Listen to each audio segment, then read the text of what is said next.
Okay, we are live and it's time for today's SY0-601 Security Plus Study Group pre-show.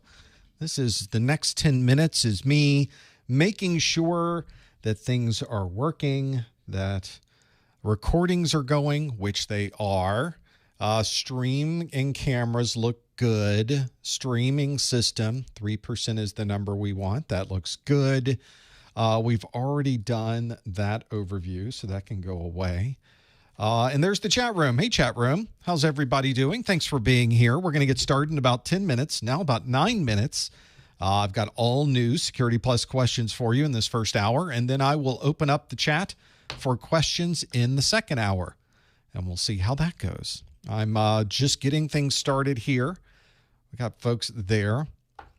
Folks, Mina says, passed my test on Monday. If you pass the Professor Messer practice exams, you're ready to pass the real one. Well, that's why they were written that way. That's exactly what we were shooting for. Mina says, kudos to Professor Messer for helping many like me pass on the first try. But I just gave you the tools. You're the one that had to use them. So congratulations on your new Security Plus. That's exciting. I always love to hear those stories. Like to hear how everybody kind of got to that point and then what happened. So good. Alejandro says, morning, professor, just passed my Security Plus last Saturday. Decided to just go for it. Your exams were such a great help. I see a trend here.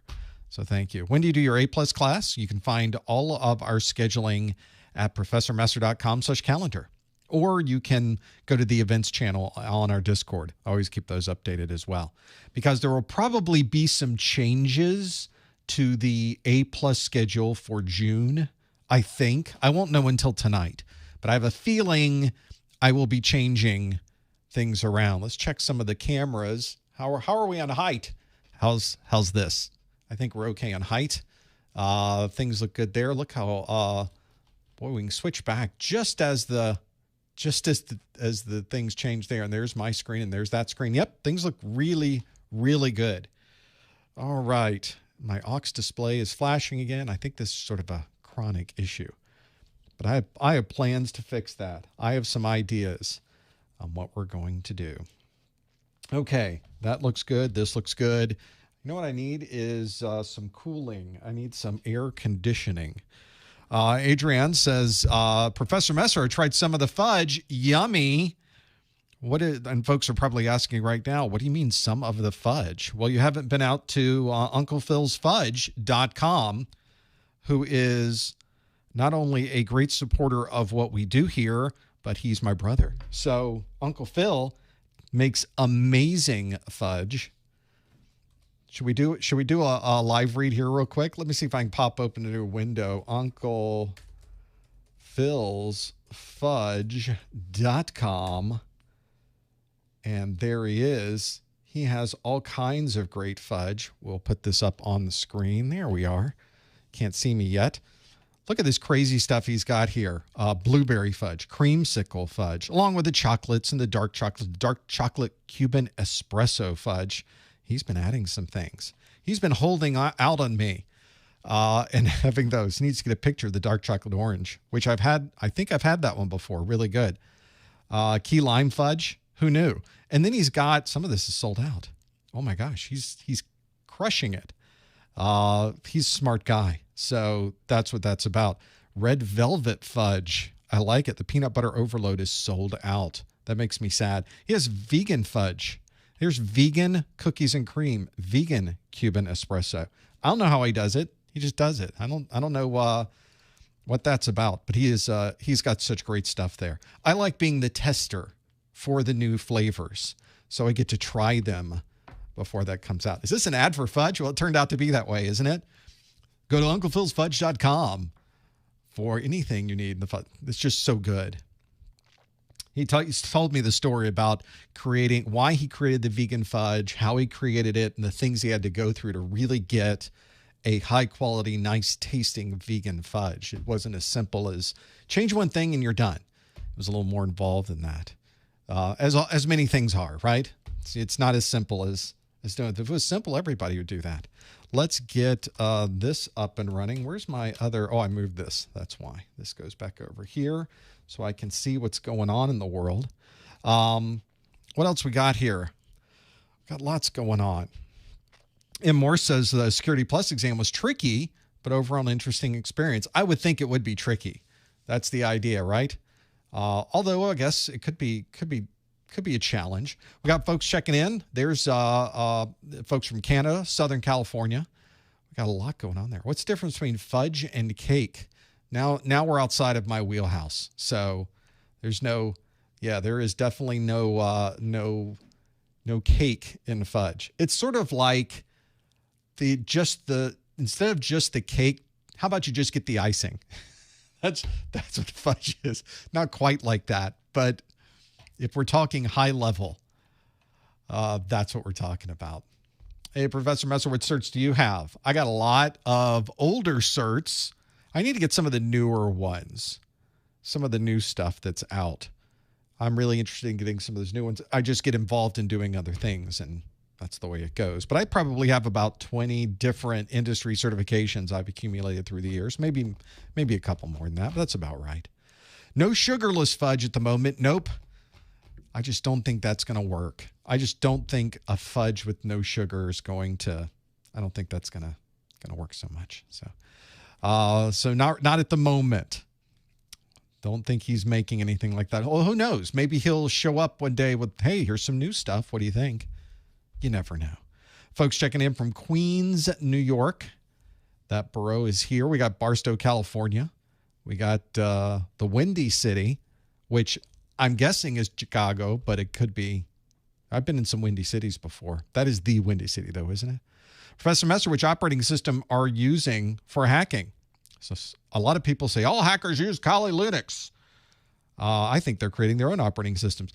Kali is such a easy one to use because you just load it up, you click go, and everything's in it. So it's a great platform to start from. But if you wanted to build your own distribution, or you wanted to load up Debian or Ubuntu or whatever you want, Mint, take your pick. It's all Linux under the surface. So you can then load up whatever you would like to load up. So that's why.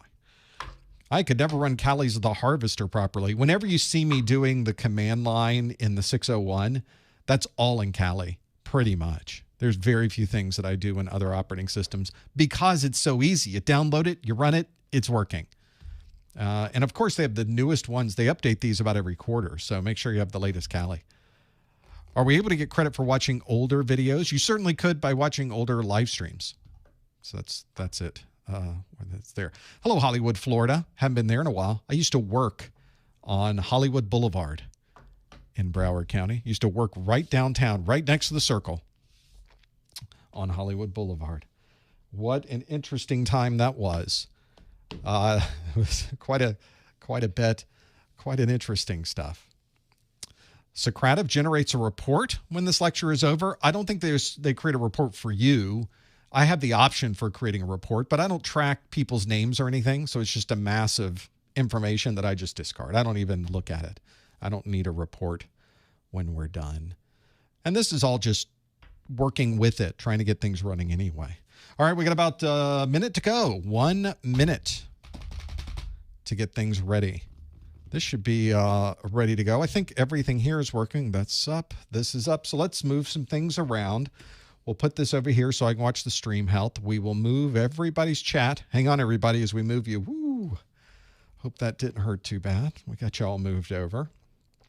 And this needs to be a little bit, not lighter, darker. Oh, much better.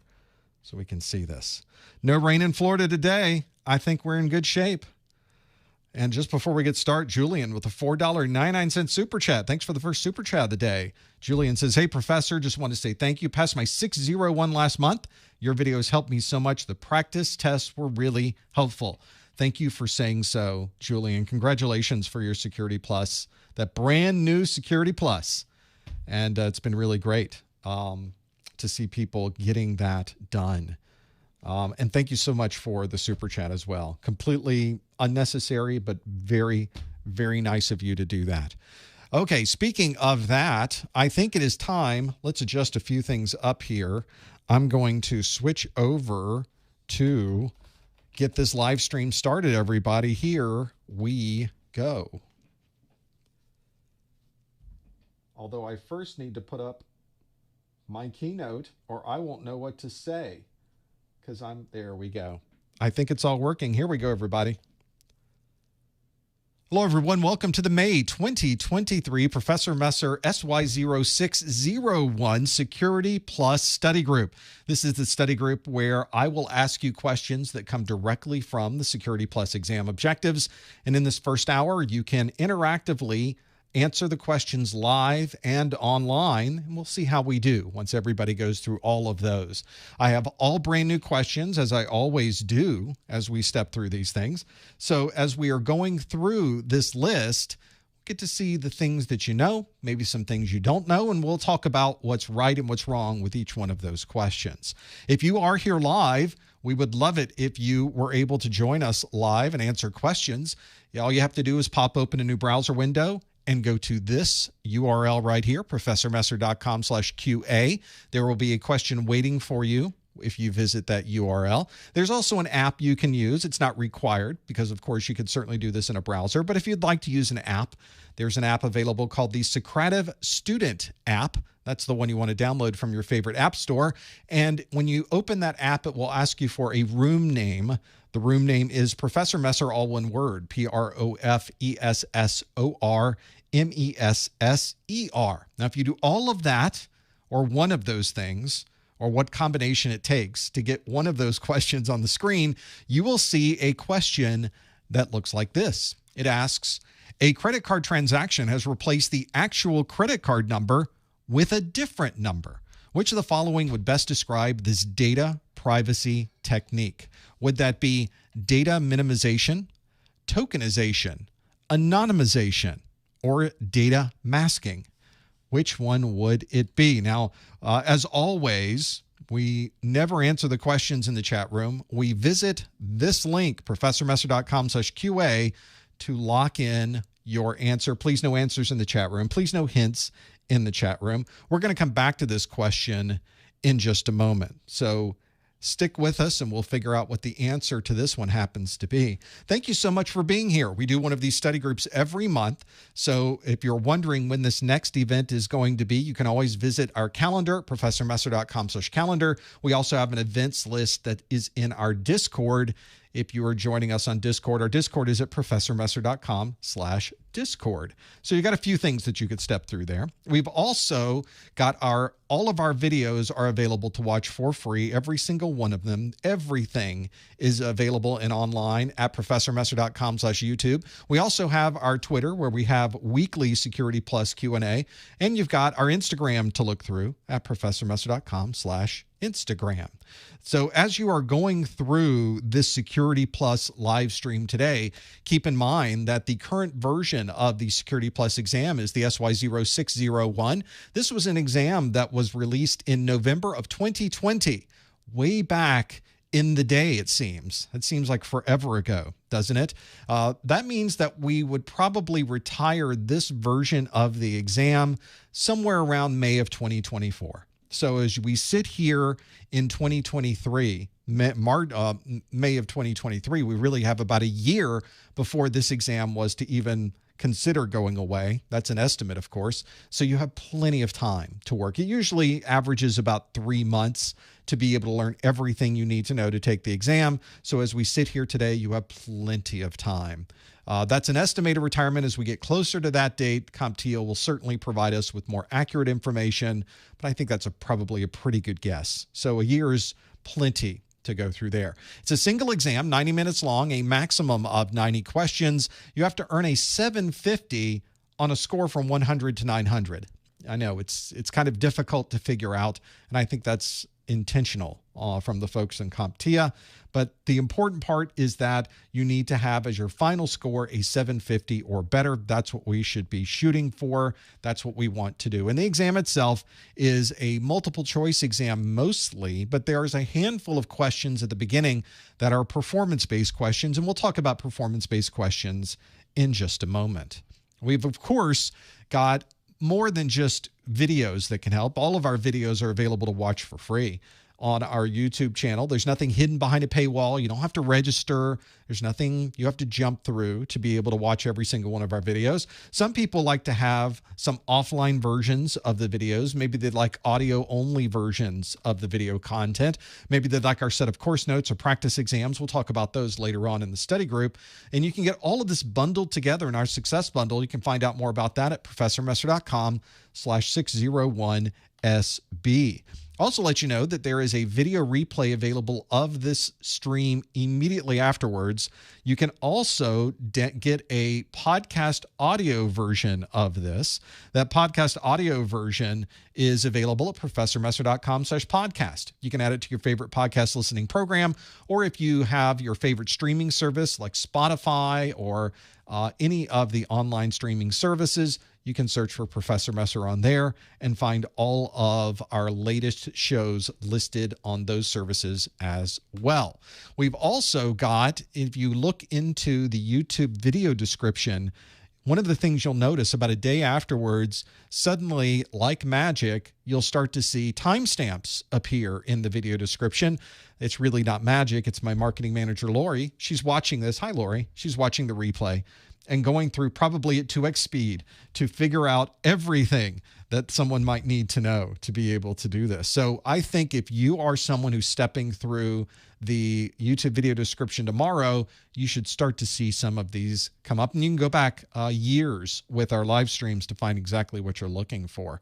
When we're not here performing this live stream Q&A, you can go and visit us online really at any time, 24/7, is our Discord. We have a great community on our Discord. You can visit that at professormesser.com/Discord. People like to open up chats and go through different study sessions. They'll prepare for their exams. They'll go through the exam objectives.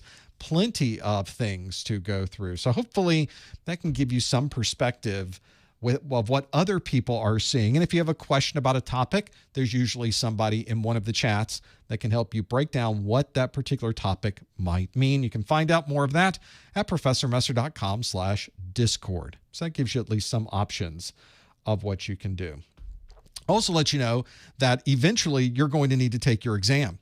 And that exam is one that if you live in the US or Canada, that you can take at a discounted rate if you follow this link, professormesser.com/vouchers.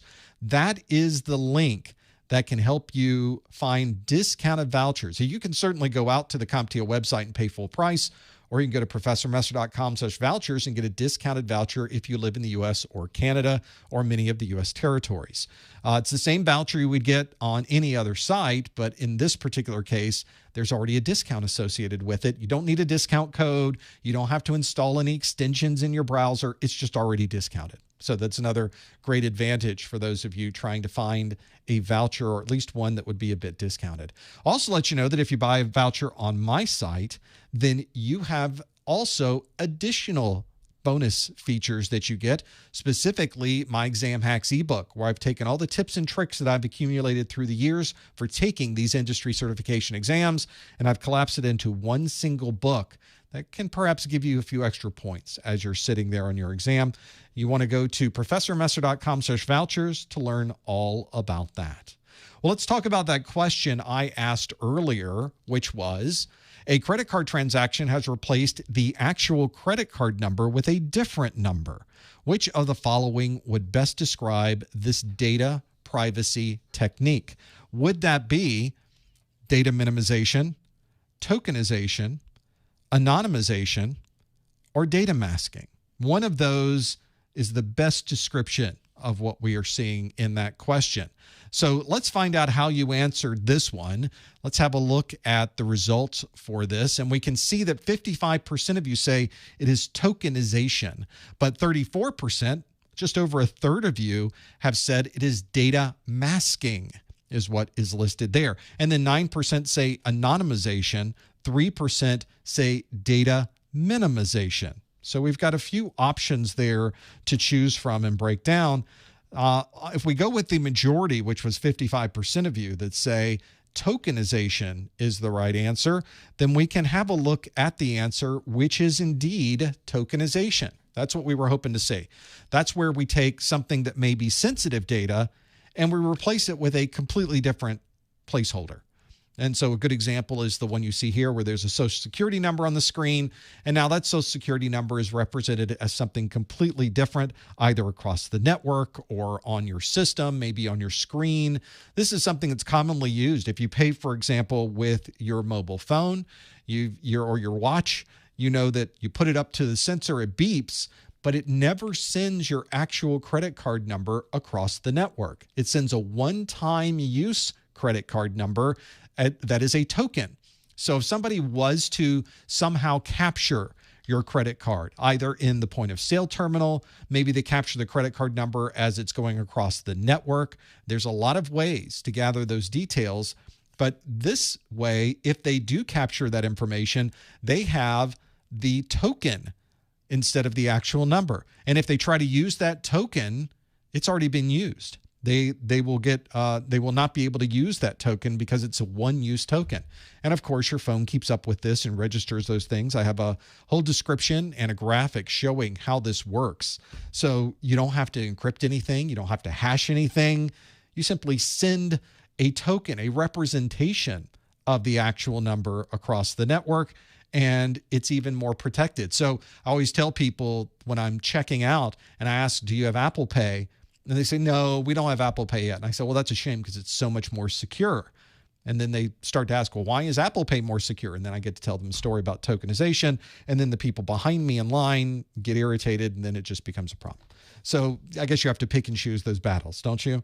That's the important part. Then 56% of you chose tokenization. That is absolutely correct. That's the one you should be using to be able to send information and have these transactions work, but not send your actual number across the network. We had 33% of you that said data masking. I don't have a receipt here in front of me. I just put one in the other in the other room. If you look at your receipt, you'll notice your credit card number is not listed, or it's a bunch of asterisks. And at the end, maybe the last 4 digits of your credit card number, those asterisks are masking the number so that no one can look at that receipt or get access to the receipt and have access to your actual credit card number. So that's another very good example of keeping things private, but it doesn't quite describe the issue that we discussed in the question itself. It's simply putting asterisks in place or masking the correct or valid number that would normally be shown. Used to be with receipts, we didn't mask anything. If you go back 20, 25 years, the receipt that you would get just had your whole credit card number on it, sometimes with your expiration date. And if somebody was to gain access to that receipt, they could potentially use that number for nefarious means. Now, of course, we don't show all of that. We perform data masking on your receipt. We also have anonymization. 9% say anonymization. In this case, we're not trying to keep things anonymous. We wouldn't be able to pay for anything with a credit card if we did. Instead, we were trying to use a different number that would still be valid. And data minimization means that we're only asking for the minimum amount of data from that user. And this was not a case where this would be data minimization. To be able to complete a credit card transaction, you need a credit card number, you need an expiration date. In most cases, you need a CVV. I say most cases. There's another story we can talk about regarding CVVs and how different retailers are using those numbers. And occasionally, you will also need a zip code if you are in the U.S. So that's a good example of how this particular transaction would be used. The case where we're replacing one number with a completely different number would be what the majority of you chose. Answer B, tokenization, and that is the right answer. 57% of you got that one. Absolutely correct. That is our rewind question of the month. For those of you that were here last month, you probably recognize that question. But all of the questions now are brand new. You've not seen these before. We make new questions for each one of these monthly live streams. And the first question I have for you that is new is always a question that is our performance-based question.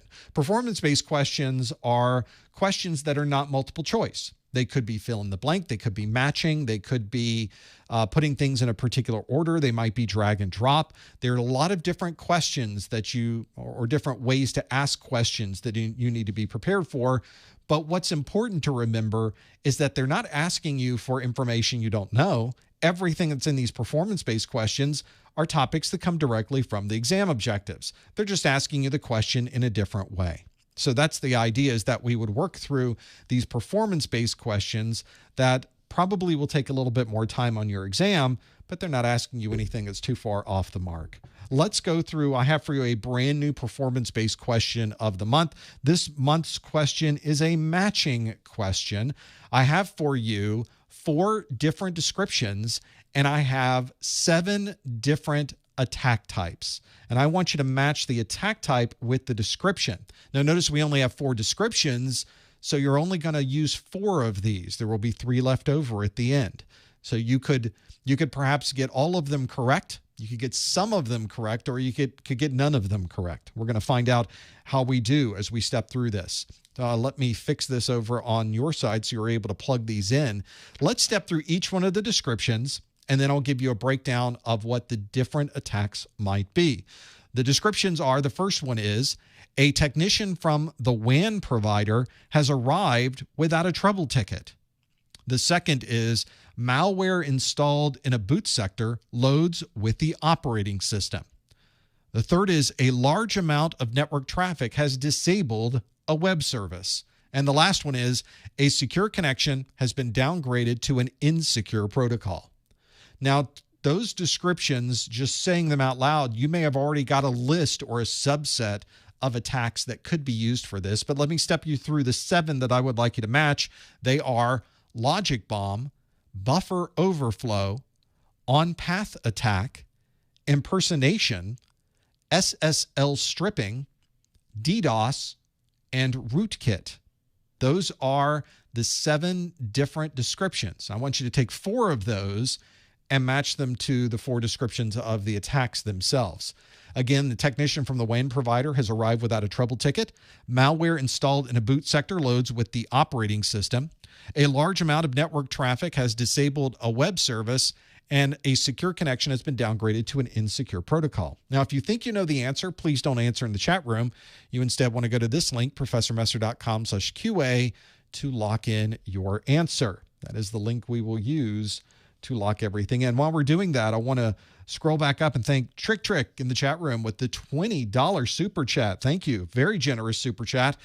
Trick says, I appreciate all you do. Well, I appreciate all you do, Trick. Thank you so much for that. Why am I saying Trick so many times? I don't know, because it's fun. It sounds good. It rolls off the tongue. And we thank you so much for your support and of what we are doing here. Every little bit of that helps keep the lights on. So you are paying it forward for the other folks who are also working on these Security+ courses and working towards their certification. I really think that when we started creating this course, we thought, how can we get more people excited about security, about IT, and about perhaps having a career that will give them more financial security and more flexibility. And this is certainly one of those careers that does that. I can speak from experience there. This is a question, and this breakdown of questions is one we need to step through to see if we can decide what 4 of these attack types would match these descriptions. So I would like to, I'm going to see how many people have locked in their answer. Quite a few at this point. So let's step through this list to see if we can decide what we would match to all 4 of those descriptions. Let's start with one at the top, which is, a technician from the WAN provider has arrived without a trouble ticket. That should already get you wondering what's going on. If someone has shown up from the WAN provider, oh, we're here to fix a problem. Well, we didn't call you to fix a problem. Oh yeah, there's an issue. We're here to take care of that problem. Just point me to your data center and to where your DMARC happens to be. Already you should be looking at a red flag. There should be some type of alarm bells going off in your head, because that could be a case of impersonation. Sure, they might have the wrong information. They might have the wrong address. Someone might have opened a ticket for a different customer but put you in the list. There's a lot of things that could have happened. But in this case, the one attack type that fits this particular description would indeed be impersonation. They are impersonating the WAN provider in order to perhaps gain access to sensitive areas of your network or your facility. Second on our list is malware installed in a boot sector loads with the operating system.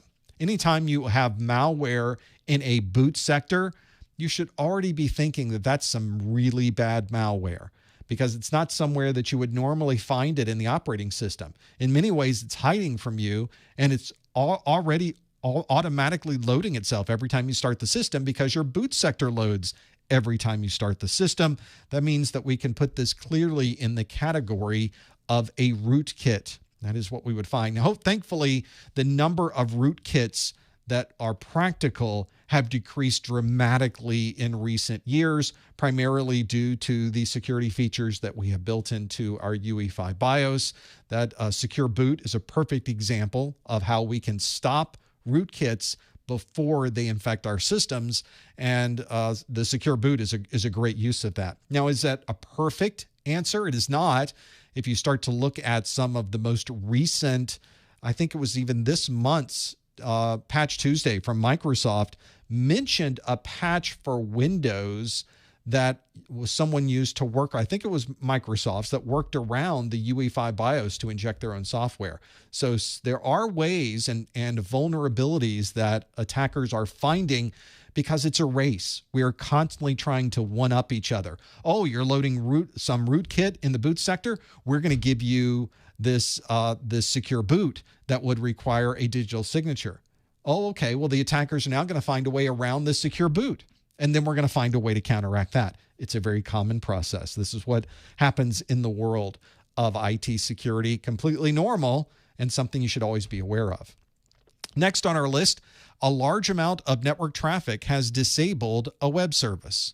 Well, if you're getting just an influx of web traffic all of a sudden, and it is so much traffic that it is overwhelming the web services on your server, that is most certainly a denial of service. And the type of DOS that we had listed in our available options was a distributed denial of service. So you've got some options there too. This is a really good example of how to overwhelm one single host or a series of hosts at a location. And it's really about just overwhelming the number of resources available on a network connection, or overwhelming the number of resources available on a single server. It's very difficult to keep things running in the middle of a denial of service. You almost always have to get in touch with your internet service provider, maybe use some other methods for filtering out or mitigating some of the traffic. Sometimes it can be easily filtered out. Sometimes it's a little bit harder. This is something that can really create problems, and something we should always be aware of too.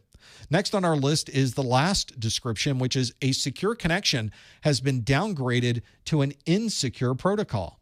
And if you've watched my Security Plus videos, then you probably put SSL stripping as one of those. This is a downgrade attack.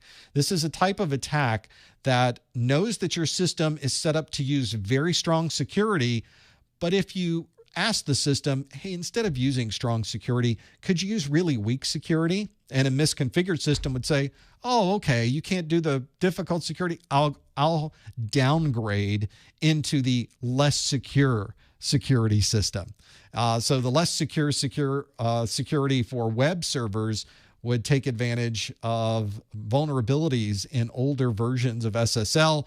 And if you are able to take advantage of that, you can just get rid of the encryption altogether, and that's called SSL stripping. So those are the 4 different options. You might have gotten some of them right. You might have gotten all of them right. You might have gotten none of them right. CompTIA says that on their exams, they could potentially give you partial credit. That doesn't mean that they will give you partial credit. That doesn't mean they won't give you partial credit. In fact, they'll never tell you if they give you partial credit. There's no way to know. So that is the real challenge you have. If you answered that a technician from the WAN provider arrived without a trouble ticket, that's impersonation. Malware installed in boot sector loads with the operating system, that is a rootkit. A large amount of network traffic has disabled a web service, that is a distributed denial of service. And then a secure connection has been downgraded to an insecure protocol, that is SSL stripping. So you've got a few different options there to choose from, but given the 7 different options you had, those would really be the only ones you could work through for any of this. Could you do other types of attacks that may be described in this way? There could be, but you only had 7 different options to choose from. So that's the important part. You did not choose logic bomb, you did not choose buffer overflow, and you did not choose on-path attack. Those were the three options that were not associated with anything. Logic bombs are very commonly associated with a set of processes or scripts that run when a certain date or time hits. We refer to those as a logic bomb. A buffer overflow is when we are able to put input into an application and overflow the amount of space that would normally be allocated to store that information. That should not happen. We should not be able to overflow a certain area. Oh, you've got 8 characters you can put a response in. Oh, I'm going to give you 15. All right, I'll store all 15. I'll just use the rest and we'll overflow it into another part of memory. That's a bad idea. You should never be able to change memory that you normally would not have access to, and that could either potentially cause the system to crash, or a very good hacker may find a way to cause the system to perform a function that normally would not happen because of that overflow. And then lastly, an on-path attack. Some people back in the day called that a man-in-the-middle attack. These days refer to that as an on-path attack. It's the same thing. It's a way to sit in the middle of a conversation, watch the traffic going by in real time, and potentially change traffic in real time because you are sitting in the middle of a conversation. That is an on-path attack. So hopefully you were able to recognize those descriptions, match those descriptions to what we have going on, and now we have those 7 different attack types. There's obviously many other attack types you'll need to know about. Make sure you look through your CompTIA exam objectives and you know exactly what attack types you might be presented with during your exam, either as a multiple choice-based question or as a performance-based question. So now that we've gone through one performance-based question, we're very now familiar with how that process works with this. Let's switch back to a multiple choice-based question. This next question asks, which of the following would be the best choice for securing voice and video communication? Would that be SRTP, LDAP-S, SMIME, NTP-SEC, SNMP-v3? We've got 5 different options here to choose from. The question again asks, which of the following would be the best choice for securing voice and video communication? Is that SRTP, LDAP-S, SMIME, NTP-SEC, or SNMP-v3? If you think you know the answer, there's your link on the screen, professormaster.com/QA. That's where you go to lock in your answer. Please no answers in the chat room. Please no hints in the chat room. We're going to have to figure out what this happens to be. And you can already tell this is just a series of protocols that we need to be familiar with. Let's see how well you are familiar with these protocols. Would be a good thing to know. Each one of those are listed in the CompTIA exam objectives. So none of this was made up. This list of acronyms, this list of letters thrown together is not something that I came up with on the fly. In fact, if you don't recognize any one of these, make a note of it because you'll want to go back and study up on what that particular protocol does and how it works. While we're thinking about that, I want to thank Daniel in the chat room with the $19.99 super chat. Daniel says, I passed my 1101 with a 706. It's low, but it passes. It passed. By the way, Daniel, there's no such thing as a low score. There's a passing score and there's not a passing score. And I would argue you studied exactly the right amount of time. You did not overstudy. Well done. Daniel's working on his 1102, then doing Security+ afterwards. Lots of grinding left. Yes, there is. Lots. Question, for your practice exams, how come only 3 tests, 1 at 4 to 6? Well, I'll have to get on that. I'll have to go start writing. I got to go. I got to write some more questions for Daniel. I would like to create some more questions. Maybe a second volume would be good, right? I think that'd be a lot of fun. To have multiple volumes of practice exams and just keep adding on to them. That's the idea anyway. Certainly a good idea. And when someone like Daniel hands me a $19.99 super chat, I'm listening. So I think it's a great idea, Daniel. And I'd love to get something like that published. So I got to work on those. Got to see what we can do with that, because I think that would be really good to have that functionality, that option for folks. Would like to do that. And I would also like to do that with Network Plus too. Yeah, folks in the chat room, hold me to the fire whenever we do those. So yes, absolutely. Make sure. That would be good to know. Let's see how you did with this question. It asked, Which of the following would be the best choice for securing voice and video communication? Would that be SRTP? Would it be LDAP-S? Would it be SMIME? Would it be NTP-SEC? Or would it be SNMP v3? Let's see how you answered. 48% of you, nearly half, I think that's pretty close, say that it is SRTP. I'll take that as half anyway. A quarter of you, or 24%, say that SNMP v3 would be the right answer. 14% of you say it's SMIME, and then we have single digits. 8% say it's NTP-SEC, and then 6% say it's LDAP-S. So now we have to know these different protocols, and in this case, it helps a little bit if you not just know what the acronym means, but you also know what it does, because this really is the question. The question, by the way, didn't ask you, what do the letters SRTP mean? What do the letters LDAP-S mean? You will never get a question like that on your exam. Instead, you'll get questions that ask, how do you implement this type of technology? And I think that's a really good example of how that particular function works. Make sure you're familiar with all of those. So let's go to the answer, though, and what we're looking for is something that will secure voice and video communication. And one of the very popular protocols used for voice and video is the real-time protocol. And if you want a secure version of that, then you will want SRTP, or Secure Real-Time Transport Protocol. This is what, whenever you're making a voice over IP call, and you've typed in the numbers and it's ringing on the other end, and someone picks up the phone and a conversation begins, that is RTP. And if you're encrypting that data, it's secure RTP or SRTP. It is incredibly important for keeping your voice, and indeed video can also be sent this way. Video calls also use RTP. Not always. If you're using Zoom, it may be a different set of protocols, but for voice over IP, voice and video, really it's voice or video over IP, could certainly use RTP and secure RTP. This is also a great way to encrypt this data so that someone can't capture the packets and then replay them. If you've got Wireshark, for example, you can capture an entire data flow for a phone conversation and then tell Wireshark, put the packets back together, make a WAV file out of it or an MP3, and play that MP3 and listen to the conversation. Now, that can be valuable for troubleshooting, but it's also a security concern. So we want to also approach and have an idea of how we can correct that as well. SRTP is exactly what we should be looking to use if we want to secure our voice or video communication over voice over IP, and 49% of you thought that was the case as well.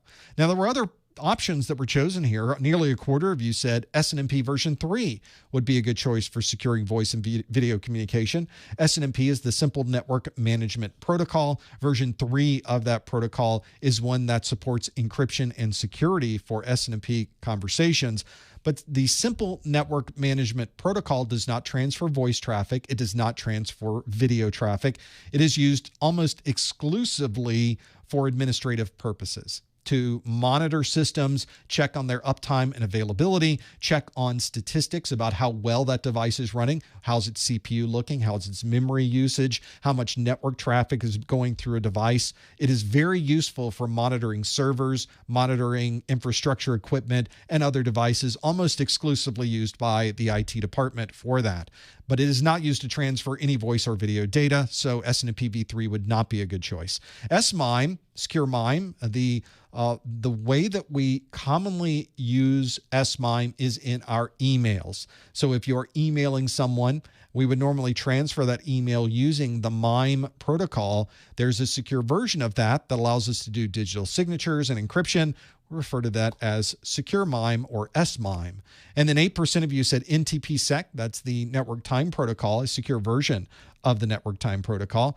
I don't see that used a lot, but the option is there. There is work that's done on securing more of these relatively insecure protocols. And then 6% of you say LDAP-S. LDAP, the Lightweight Directory Access Protocol, is one that you can encrypt, and you can have all of that data protected by using LDAP-S instead of LDAP. In this case, the only option for transferring voice or video is using the real-time transport protocol. And when you do it in an encrypted or protected way, it is the secure RTP, SRTP. That is the right answer. Answer A. If you answered that, the 49% of you got that one absolutely correct. That's what we were looking for. Let's do another question. I've got this one. This next question asks, a security administrator is writing a script to search the source of a web page. Which of the following would best provide this functionality? Is it curl, scanless, ifconfig, cuckoo, DNS enum? Got a few different options there. A security administrator is writing a script to search the source of a web page. Which of the following would best describe this functionality? Is it curl, scanless, ifconfig, cuckoo, or DNS enum? I know it sounds like some of these are made up, but they're real things, all of them. So make sure you're familiar with how you would use those. If you think you know the answer, please no answers in the chat room. Please no hints in the chat room. You instead want to follow the link that's on your screen, professormesser.com/QA, and lock in your answer. While you're doing that, I want to thank Joshua in the chat room with the $10 super chat. Well, Joshua, I don't think you left a message or anything else there, but we sure appreciate your support of what we're doing. Thank you so much for the super chat as well. Other folks in the chat room, as you're looking this over, there are a few other questions that came in. By the way, if you think that there are questions or things that you want to know more about, make sure you hold those. In the second hour, I'll be taking questions directly from the chat room. That might be a good one to have a look at. The question also on the chat room, I mentioned that we have vouchers, discounted vouchers available on our site. It says, for the exam voucher discount, is it just for the basic voucher, or can you use it for another tier of vouchers? Well, with CompTIA, there are no tiers. There's a voucher, and that voucher allows you to take an exam. So there's no tiers of vouchers. There's no gold voucher. There's no silver voucher. There's no platinum voucher. If you buy a Security+ voucher, you can use that for the Security+ exam. If you buy an A+ voucher, you can use it for any of the A+ exams. If you buy a Network+ voucher, you use it for the Network+ exam. That's kind of how the vouchers work. There are no additional tiers of vouchers available. You either use them to take the exam or you don't use them to take the exam at all. You can always go to the CompTIA website and pay full price as well. So that's another option. That's sort of the idea behind the vouchers and how they would be used. Those voucher discounts are available at professormesser.com/vouchers. So let's have a look at this question. I think some of you might know this one. I've not looked at the answer to see if what you may be choosing on this. So this will be all of us deciding at the same time what this happens to be. The question again asked, a security administrator is writing a script to search the source of a web page. Which of the following would best describe this functionality? Is it curl, scanless, ifconfig, cuckoo, or DNS enum?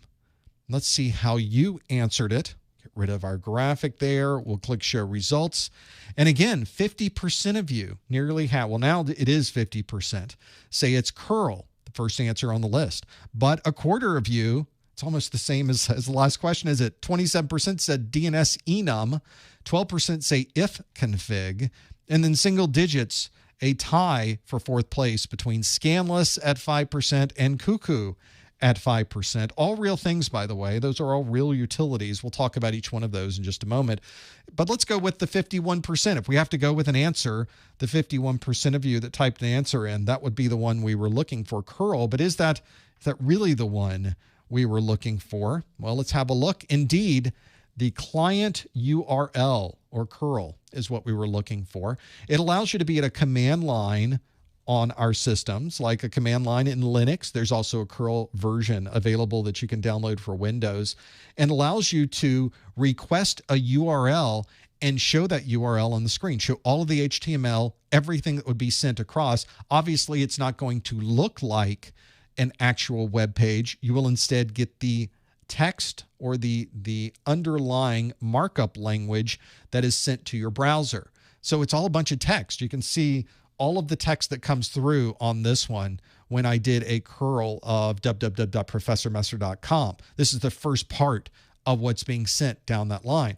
And since we have all of this text there, since we have everything in that particular markup language, you have now a way to search through that to look for information. Sometimes information that's not shown on the page, but is instead used behind the scenes to help build the content of the page itself.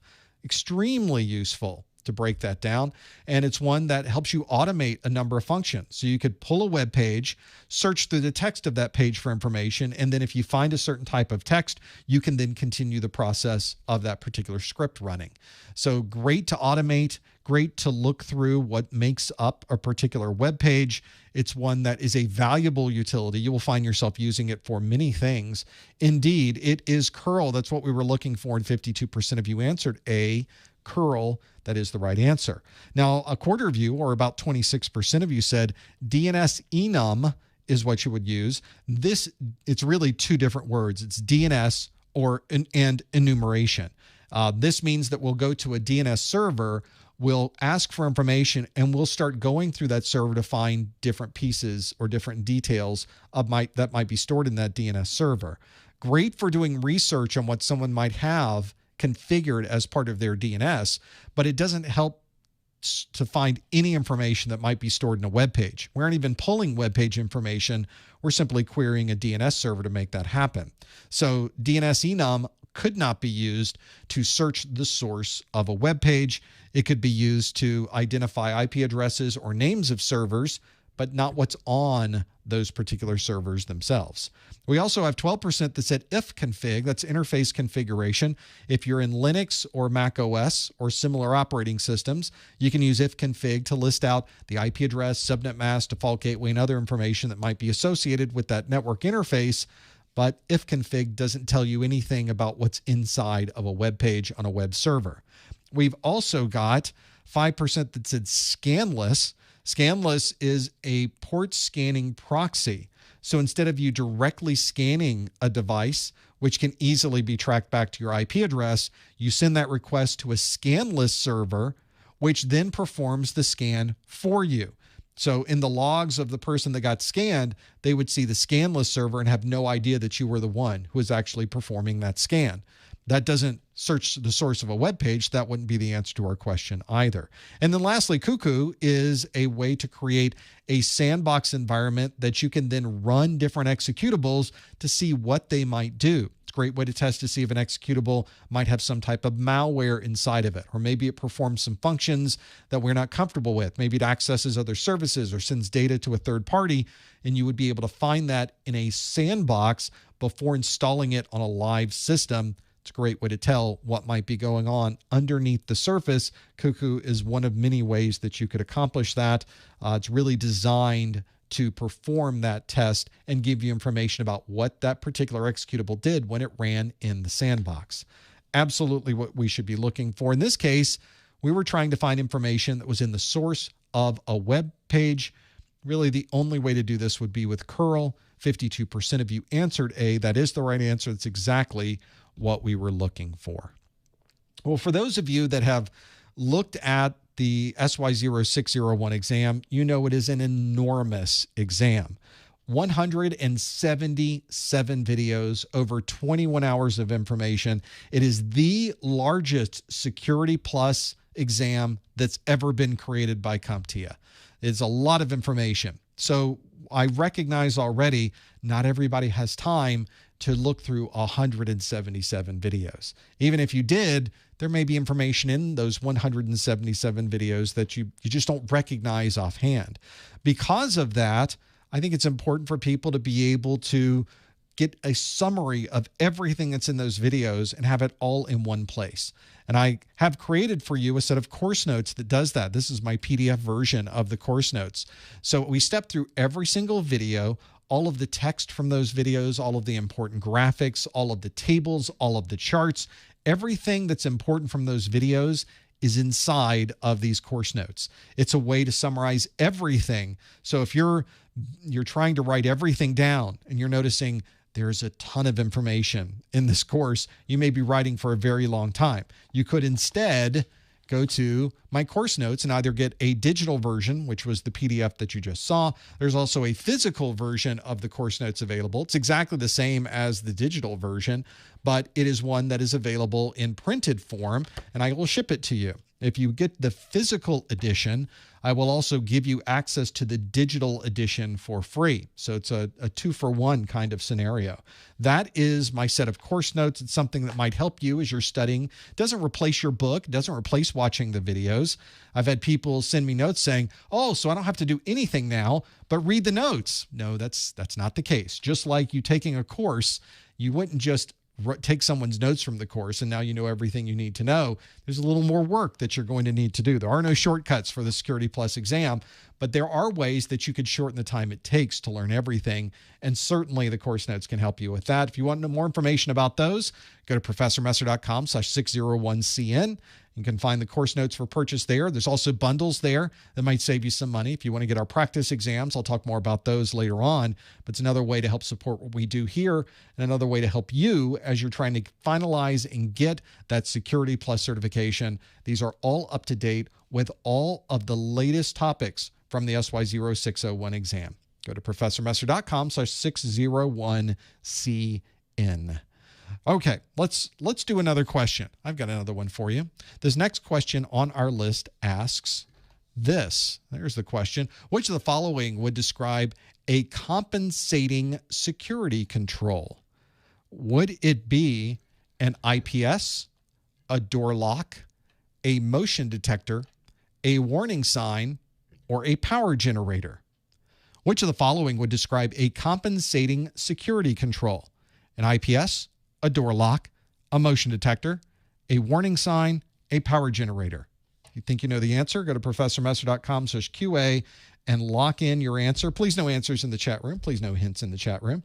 We'll figure out what the answer is by visiting that URL that's on the screen right now, professormesser.com/QA.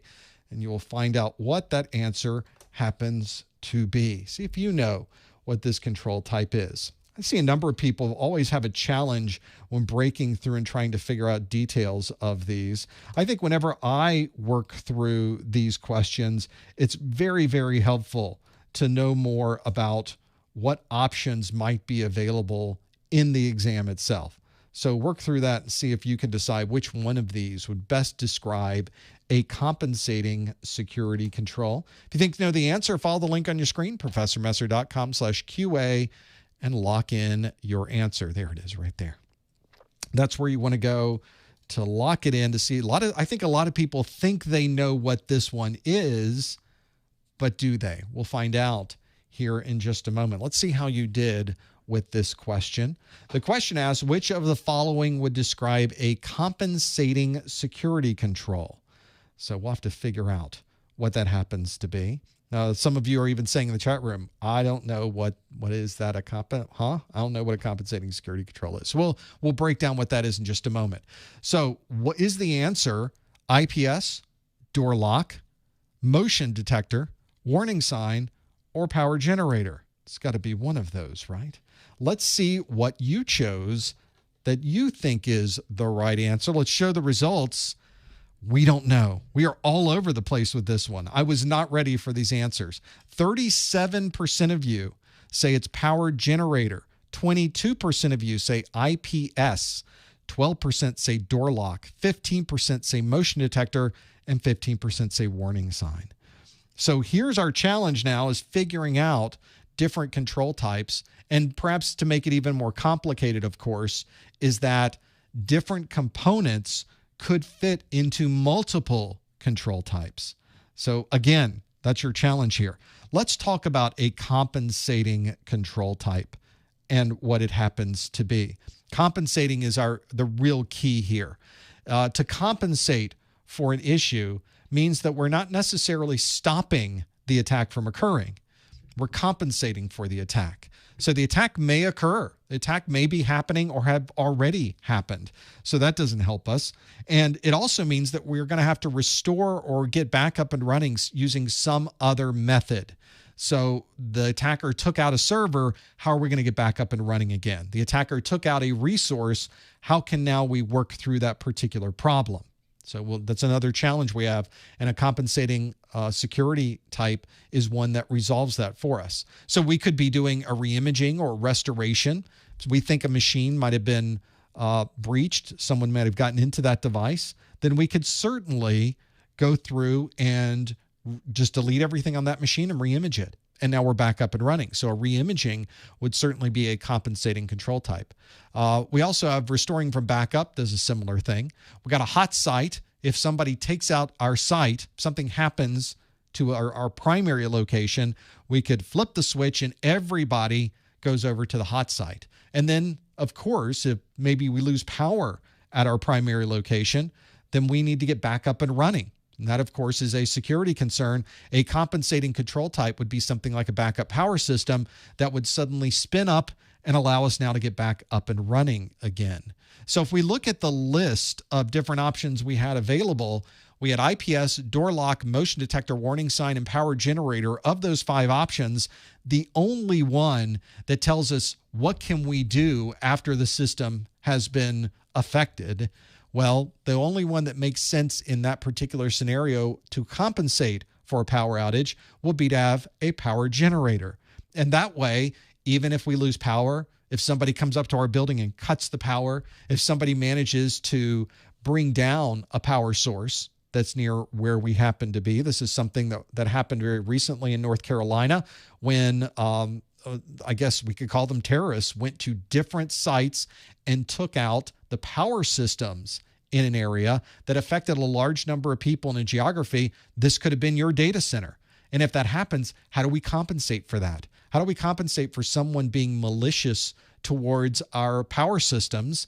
Well, we have a generator on site. So we could lose all of the power and then we can compensate for that. That's how we would work through those different pieces. So why would the other options not be a compensating type of security control? Well, we'll look at the different options. First, an IPS, an intrusion prevention system. 21% of you chose that one. An IPS doesn't compensate for an existing breach. An IPS stops it. So there's nothing to compensate for. An IPS blocks known vulnerabilities before they even get into your network. It's not compensating for an issue that already exists. It's instead stopping it before it even occurs. So that's not something we have to worry about compensating for. IPS will never allow us to even get to that point. 15% say motion detector. That's another example. If you've got motion, then either the attack is going on right then or it's about to happen. The motion detector is one where if something is motioning, then the attack has already occurred. There's nothing to motion. The attacker's already been there. They left. And the motion detector is not going to help you at that point. Motion detector gives you a heads up that something is going on. So it would not be a compensating security control.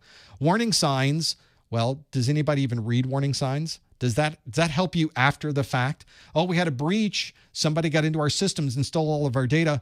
Oh, I know how to handle this. Let me put up a warning sign.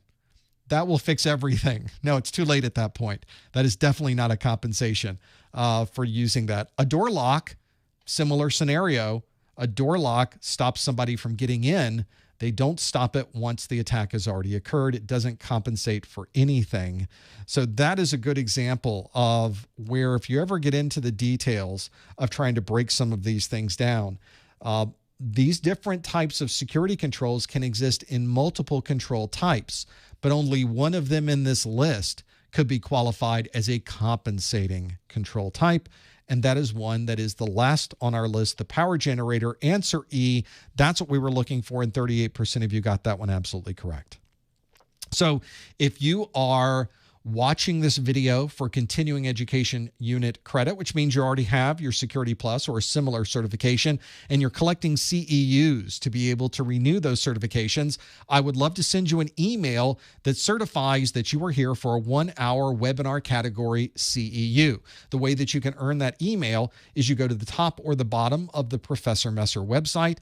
When you go to that link, there will be a Contact Us option available on that page. Click Contact Us, brings up a form, put your name, put your email address. In the subject line, please put May 2023 Security Plus. And in the body of that message, please put on a line by itself the super secret code words of the month, warning sign. Warning sign is the super secret code words of the month. That's what we're looking for. Those are the super secret words I would like to see. And then if you would like to put anything else in that message, you're more than welcome to.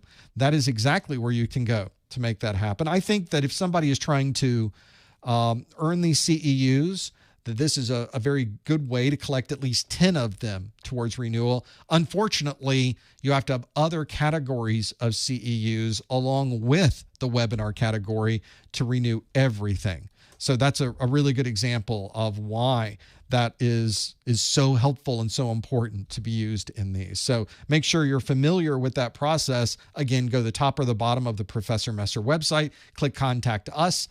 In that form, put your name, your email address, in the body of in the subject line of the message, put May 2023 Security Plus, and in the bottom of that, in the actual form itself, please put the super secret code word of the month, warning sign. And it usually takes me about a week to turn these around and get you a CEU back. Sometimes it's faster, sometimes it's not, but I try to get these back as quickly as I can. Maybe that's something that can help you as you are collecting those CEUs. I realize a number of you use other ways to renew your certification, but if you are using CEUs, I'm more than happy to send these to you. So you got plenty of things you can do. Let's do another question. I know we've got another one in here, so let's do another question in here that can help you. This question asks, a security administrator has been hired as a member of the blue team. Which of the following would best describe one of their new job functions? Would that be social engineering, a security exercise referee, ethical hacking, threat hunting, vulnerability exploitation? 5 different tasks there. A security administrator has been hired as a member of the blue team. Which of the following would best describe one of their new job functions? Would that be social engineering, security exercise referee, ethical hacking, threat hunting, or vulnerability exploitation? If you think you know the answer, please visit the link on your screen, professormesser.com/QA, and lock in your answer. Please no answers in the chat room. Please no hints in the chat room. You want to instead go to professormesser.com/QA and lock in your answer. See if you happen to know what this is. All of these are pretty good things to know about. Social engineering, security exercise referee, ethical hacking, threat hunting, vulnerability exploitation. You got a lot of options there available. So let's see if you happen to know what this one is. While we're doing that, I want to scroll up just a bit. We had a couple of different super chats come through. Mike006 with the $5 super chat passed the 601 on 5/3 on May the 3rd. Congratulations on your new Security Plus, Mike, and thank you for the $5 super chat. It all helps keep this craziness going. Thank you so much for that. And AP with the $99.99 super chat. I think you might have lost your mind on that. I certainly am losing my mind. Thanks so much for your support and what you do. No message with that. AP just says, here's something that can pay it forward. Just keeps working towards all of that. So thank you so much for paying it forward. We sure appreciate that. And very generous as well. And that's always appreciated. Thanks so much. Let's see how we do with this question, though, and break it down. Oh, I also want to thank Edwin with the €10 super chat. Thank you so much for your support as well. Hopefully these questions have given you some perspective of what the answers might be in this. So this might be a good one to break down maybe what some of these happen to be. And Edwin says that about 2 years ago used Messer for A+, Network Plus, Security Plus. Now A+, Network Plus, Security Plus, Pen Test, CySa Plus certified, build hybrid cloud environments, configure firewalls, CDNs. I do EDR, IPS, VPN. That's the dream right there, Edwin. Congratulations on your success, on your certifications. What a good example, though, of applying yourself, getting these certifications, learning the technologies. This is one step in an overall process to get you that job or get you that better job. And Edwin, what a perfect example of how that can happen. Congratulations on your certifications, on your success, and thank you so much for the super chat. And lastly, I want to mention Preserver Games says, hey, Professor, wanted to say I really appreciate everything for free for us. Used your exam prep bundle to pass my A+, Network Plus, and Security Plus over the last 2 months. You're crushing it. You've had such a huge influence in helping so many people. Thank you. That's a $50 super chat. Everyone today is just being so generous. Thank you so much for your support. Congratulations on your certifications. It's a very aggressive time frame too. So fantastic bringing that in. Congratulations, and thank you so much for the support. Let's see how you did with this question. I want to see everybody was kind of making some decisions about what this one might be. So let's break down what we think it is. The question again asked, a security administrator has been hired as a member of the blue team. Which of the following would best describe one of their new job functions? Would that be social engineering, security exercise referee, ethical hacking, threat hunting, or vulnerability exploitation? Let's see how you answered this one. 62%, that's a pretty good number, say it's D, threat hunting. But we've got double digits here, 16% that say security exercise referee, 10% say ethical hacking, 10% say vulnerability exploitation, and then 2% say social engineering. So this is really the challenge we have, is figuring out first which one of these things it is, and it all ties back to someone being hired as a member of the blue team. Now, this doesn't mean that you're depressed or not feeling well about the world. The blue team is something completely different. That's someone who is hired on to help protect the organization's data. That's what we're trying to do. We want to make sure that nobody can come into our castle, steal our information, and make their way out with it. So we are protecting all of this data and what's going on. Probably the vast majority of what people do in IT security is blue team type work, the vast majority. Because if you're on the blue team, if you're on the IT security group, if that's part of your job in an organization, you are by default the blue team. In fact, many organizations, that's all they have is a blue team. They don't even have a red team. The red team is one that would be attacking systems. They would be trying to identify and take advantage of vulnerabilities so they can bring that back to the blue team to help mitigate it. And so I tell people all the time, the red team seems to, that's the exciting one. That's the one you always see in the movies. We're hacking into the system. We're breaking in and we're stealing. That's great and all, but that's not normally what people do in IT security. The vast majority of people in IT security are doing things that the blue team does. And in the list that we had here, we have a lot of normal daily security tasks that we might do. We would go through the process of looking through reports from yesterday. We would be configuring different rules on our firewall. We would be auditing different settings on our existing services and systems. If there was someone who attacked the systems, we would need some type of damage control or mitigation for that. And if we want to maybe find where the threats might be, this would be a good example of where the blue team can do. Be more proactive. Do your own scanning to find out where these might be, and then patch where some of these might be. So I think that's a great way to be able to break down where these problems are. You might also do some forensics of that. How do we know that that particular problem exists? Well, let's do some data forensics. Let's collect some data. Let's collect some packet captures. And let's see what we can find on that system and that operating system that might make us aware of a particular problem and how we might be able to resolve that before an attacker finds its way onto our network. So that's the real goal with this, is focusing on protection. We're not doing any proactive attacking of systems. The blue team is setting up the wall. They are behind the wall protecting the castle. So those folks are many and varied in your IT security group. And so someone who is threat hunting or trying to find the threats now before they get into our systems is a perfect example of somebody on the blue team. So if you're maybe what you do every morning, you come into work, you look through all the logs of everything that your IPS has discovered in the last day. Or maybe you look through the firewall logs to see if you can find any threats that you need to be aware of, or things that you realize maybe you should make a bigger wall in certain areas. You should maybe create additional security features. You should add additional settings in the firewall to prevent other things that might be happening. If you were on the red team, you might be attacking.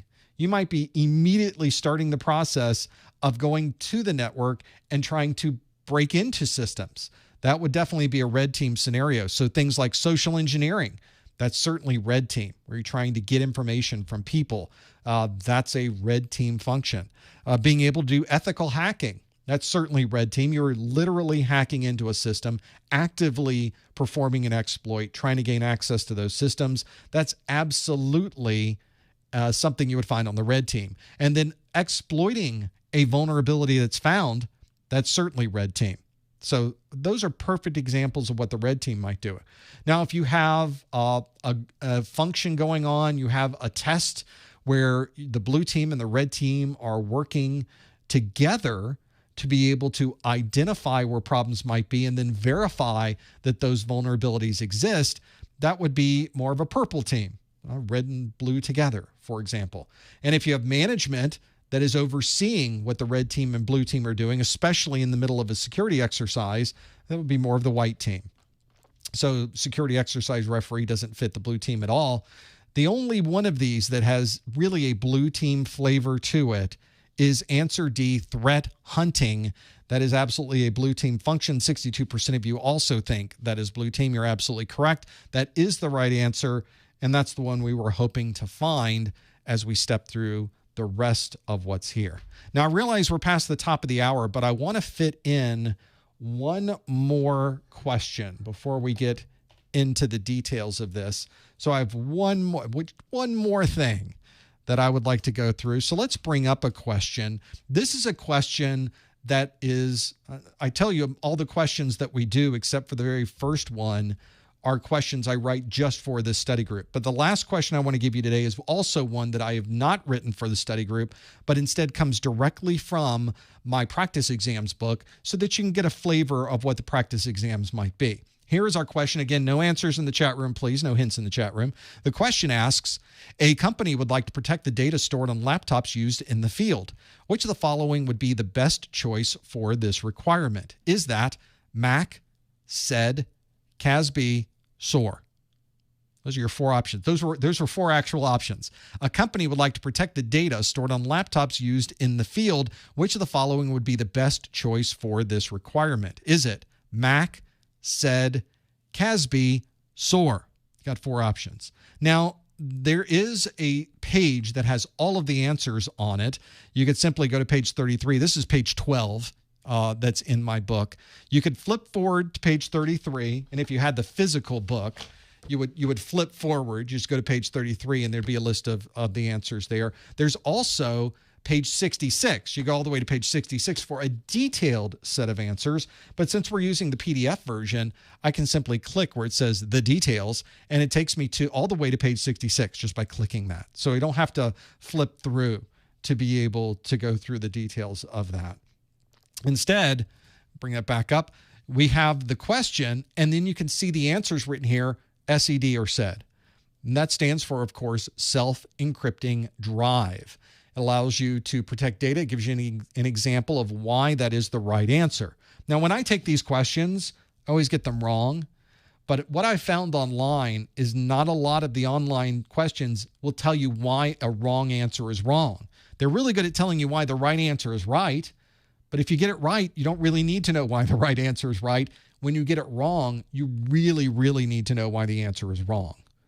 So if you ever get into dealing with these questions, trying to break down what it might be, maybe you scroll forward a little bit and look at all of the incorrect answers. And in my practice exams book, every single incorrect answer is documented as to why it is the incorrect answer.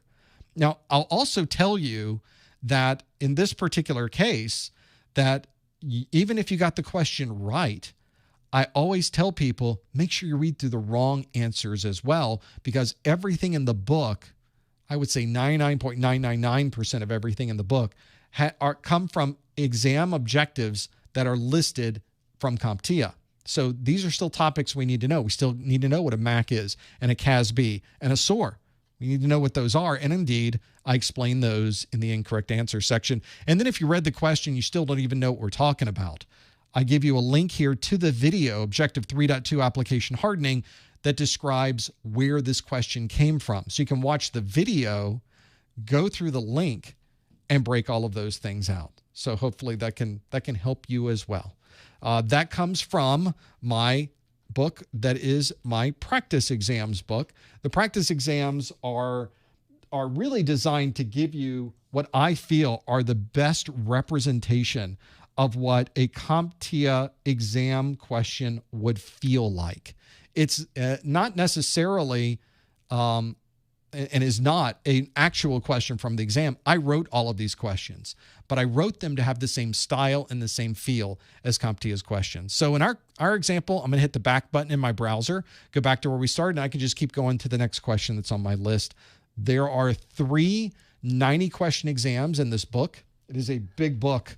It's pretty thick, so there's plenty to read. It is chock full of information. Hopefully that can help you if you're stepping through everything as to where you can go to really get the best possible questions on this exam. And if you're going through a set of practice questions already and there are things popping up in the questions that have nothing to do with the exam objectives, then you know you have the wrong questions. You have outdated, questions that do not apply to the latest exam. Make sure you are always using questions that have been specifically written for the SY0-601 and that have been completely edited and updated for the latest version of the exam. This book is guaranteed to provide you with that. So go to professormesser.com/securitype for Security Plus practice exams, and that might help you think as well. It's a great thing to use. If someone is trying to find the details, it's in the practice exams. Now, I mentioned that these all came from the exam objectives. You should absolutely get your hands on these objectives. They are incredibly valuable. They will tell you everything you need to know to pass the exam. Every bullet, every sub-bullet, every bit of details, they are in the set of exam objectives, and the exam objectives are free. Even better. They should be the first thing you download before you even start your studies, and they make a great checklist to be able to go through and break down everything that you might have on your systems. ProfessorMesser.com/objectives is where you can go for that. Make sure you are familiar with those objectives and that you have them. They're great checklists before you go into the exam. I really like that people are starting to use those more and more and more. Extremely valuable. We do one of these study groups every month, and my next scheduled set of study groups for Security Plus is on June the 21st. This is my calendar for next month. I currently have June 6th and 8th as A+, although I think that's going to turn out to be the 6th and the 7th. So you need to check the calendar before we do one of these live streams, just so you know. For example, the live stream we're doing today was originally scheduled for yesterday. So always check in. You can always go to our calendar at professormesser.com/calendar to know when the next live event is going to be. And I update that calendar and the calendar that's on our Discord whenever there's any type of change, so you always know that you're getting the latest information. Security Plus is the 21st of June. I have a Network Plus also scheduled for the 14th of June. All of those are subject to change. Make sure you always check back in the calendar to know exactly when the next live event is going to be. Well, I'm done asking you questions, but stick around for the next hour. I'm going to take questions from the chat room so you can ask me questions of what we're doing. Simply go to professormesser.com/live. There's a link there, and I'll tell you more about how you can put that in on the YouTube chat as well. Of course, we have our daily or weekly pop quiz questions for Security Plus at professormesser.com/Twitter and professormesser.com/Instagram. We also have all of our Security Plus videos available for you to watch on our YouTube channel, professormesser.com/YouTube. And if you liked what we did here today, we would love it if you could give this a thumbs up. It's free, and it's something that really does help me when I'm working with my associates over at YouTube. They like to see if people are enjoying the content that we create for you. I also want to let you know, if you want to join our Discord, we have a fantastic community, people that can help you with those Security Plus questions. Go to professormesser.com/Discord. And lastly, don't forget about the discounted vouchers. Don't pay full price for your voucher on the CompTIA website. Go to professormesser.com/vouchers and get your voucher without paying that full price. They are already discounted and ready to go. Well, we want to thank you for being here in this first hour. We have much more to do, so stick around. We will have our live Q&A coming up next. Thanks for joining us, and we will see you next time on the Security Plus Study Group. Okay.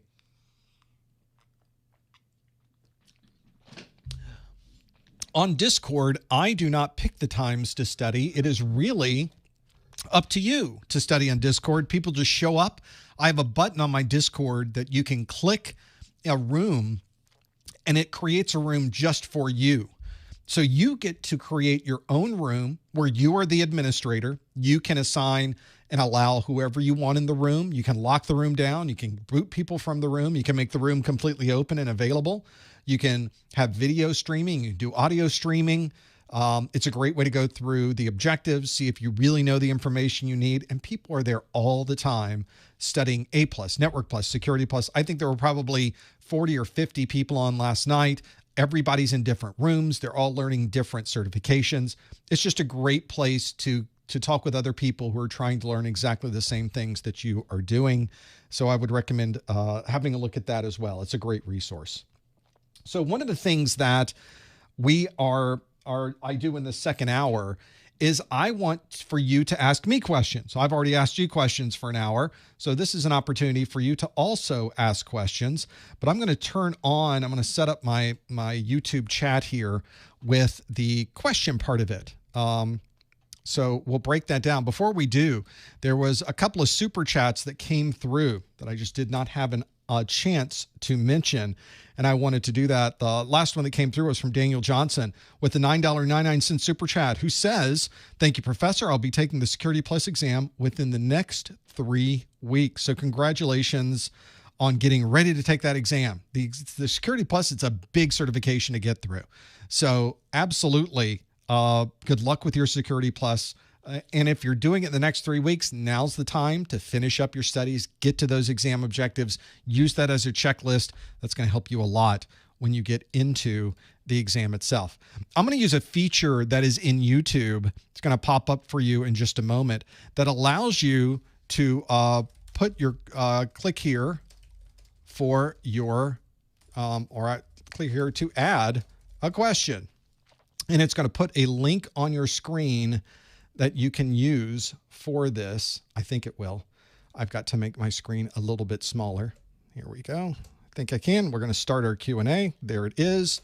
And that puts a link at the top of your screen so that you can type in your question, and then I get a separate list of questions on those so I don't miss anything that's in the normal chat. So you can, of course, still add information to the chat, but that really helps a lot if you're putting in those questions and working through those. So there were a number of you that were working towards questions on this. A lot of people are asking questions about what are you doing next? Where's this come from? What are the different things that you have going on? Quickly, a question from Connor in the chat room who asks, have you had the chance to look at the Google cybersecurity certification? It's a relatively new one that Google's come out with. If so, what are your thoughts? If not, are you planning to? Well, I tend to focus on creating content that allows you to either get a job or get a better job. Google has recently released what they consider to be kind of an introductory cybersecurity course. And right now, no one knows about these courses. Nobody understands or is aware of these Google courses, it seems. And if you're looking for a job or a better job, I want to give you a set of certifications that the hiring managers already know and trust and are asking for. So that's why, hold on a moment, let me change something here. That's why if you step through and you're looking at where do I go to get a set of questions that are a set of certifications that's going to help me, I'm going to the hiring managers to see what they're asking for. And the hiring managers currently aren't asking for the Google cybersecurity cert. Now that might change in the next number of months. And if it does, I get to reevaluate then and see if that's something that might be worthwhile. But currently, that's not something that I briefly looked at it. It did not look to be something that significantly was very different than Security+, and Security+ obviously is very well known. So Security+ probably where we'll stick with at the moment for almost everything that we're gonna look at, break through, or at least be familiar with as we go through those. So before we get the other questions people are putting in, we also have some folks that with more super chats. You folks have been very generous today. This super chat from Morbid Tyler says, not really a question. Wanted to show my appreciation because I truly believe I was able to secure Security+ largely thanks to all you do. Thank you. That's a $99.99 super chat. You folks are coming off the top rope today. Thank you so much for your support. I would actually put it back on you. I provide you with some resources, things that I think might help you, having been in the IT security and cybersecurity arena, having jobs that are in that particular area. I know the value associated with security, and not only the flexibility it gives you in your career, but there's also some financial advantage to it as well. And I'm just more than happy to provide that. I'm glad that some of you were able to use those resources and leverage them to getting your certification. So thank you so much for that very generous super chat. Also want to mention MB in the chat room with the $20 super chat. We appreciate that as well. No specific message there, but thank you so much for that. A lot of folks in the chat room also mentioning how much they like the Discord. Let's go to some of the questions that have come in. A lot of questions. I'm glad we have this Q&A process so we can kind of step through some of the things we're doing there. So let's talk about Security Plus as an exam itself. One of the questions that came up is J23 says, is the test a paper test? Is it online? Is there an option to do either? How is this delivered? How do you take the Security Plus exam? There's a couple of options that you could go with. One of the options is to take the exam in a testing center. So you go to a local testing center. They have a room that's set up to be quiet, hopefully. They have computers in the room. They have a camera and a microphone that's looking at you in the room. And you sit down in the room. They start the exam. You take the exam on their system. That's pretty much how it was up until about 2020, when CompTIA also introduced online testing. So it's the same exam, it's the same software, it's the same experience taking the exam, but you take it on your own computer and you take it at home. There's obviously additional security that you must set up in your home, and security that they will verify. It's a little bit more involved than simply showing up at a testing center and taking it there. But if your testing center, you don't have a local testing center, maybe your testing center is hours away, taking the exam at home can be very convenient. Just make sure you're very familiar with their rules, because the rules at home are slightly more strict than the rules you would have in a testing center, because they have to make your home just as secure as a testing center happens to be. So make sure you're aware of all the rules and the things that could happen during the exam, and I think that's a fine option as well. It is not provided on paper, so you don't get the exam on paper. It's one of those where you have to take it on a computer at a testing center or a computer in your home, and it has to be either a Windows or Mac computer. It cannot be a tablet. It cannot be Linux. It has to be a PC running Windows 10, Windows 11. It also has to, or either the latest version of Mac OS, but that's one of those is important as well. Other questions that are coming through. And of course, you can always put those questions in the live question chat. We've got that available for, there's quite a few you've put those in there. So I want to make sure we address that and the questions you have in that list. It's really useful, by the way, if you are someone who is working through all of these exams, that you find other people that are also taking these exams. Our Discord, as I mentioned, was a great resource. Some of you are mentioning that you want to get on our Discord as well. You can find it at professormesser.com/Discord. Let's do some more questions. Questions in this list. So another question, and this is more of a sort of self-serving, but I'll take the question anyway, which says, hey, Professor, thanks for the help. Please, how can I get access to the Security Plus exam questions? I'm assuming you mean the questions that we have for our practice exams book. Those would be the one right there. The practice exams are available on my website, professormesser.com. Simply follow the links at the top of the page for the SY0-601 Security Plus practice exams. That's one that is the best way to get your hands on those practice exams. Along those same lines, Daniel asks, have you thought about creating a test engine for your practice exams? We have, but I have decided not to have anything in a test engine. This is delivered to you either as a physical book or in a PDF format. You already saw the PDF format when we demonstrated it earlier. So those formats allow me to provide this information to everyone. Doesn't matter what operating system you're using. It doesn't matter if you've got a mobile device, if you've got a computer at home. Practically everything you use can read a PDF file. The problem when you start putting things into test engines is that it has to be an online test engine, or it has to be a Windows test engine, or it has to be an iOS test engine, or an Android, or all of them. And as interesting as that would be, It also involves a lot more resources and a lot more things to go wrong. Having this in a PDF format makes it available to the largest number of people possible. And the important part is people get access to the content. That, for me, is the most important part of taking that practice exam. So that's why we decided to go with a PDF. There's advantages and disadvantages to anything you choose. That just happens to be the one we've gone with, certainly at the moment. Other questions, and this is a pretty good one. Would you know how testing facilities work with a disability accommodation? I have a vision disability, requested more time, but would probably benefit more with a dark mode test platform. Well, I don't know about the dark mode part of this, but one of the things that I tend to find is that they do a pretty good job of test accommodations for CompTIA. And I would recommend you look at their accommodations section of the website. There's a process you go through, a form you fill out, some documentation you provide. And I don't know what all of the different accommodations are, but I have spoken to people that have used those accommodations before, and it's tend to have worked out for them. They do provide extra time for those. So I would recommend having a look at those too. I think that's whenever you start getting into accommodations, there's so many different things that they might choose. So I would recommend having a look at what accommodations they have available. Maybe that involves a dark mode, maybe doesn't. I have no idea. They would have to be able to tell you that information, and maybe they do have an option for that. You'll have to communicate with them directly to see what options might be available, but people are using those accommodations all the time. So I know that it's at least an option that you can pull from if that's something you would like to do.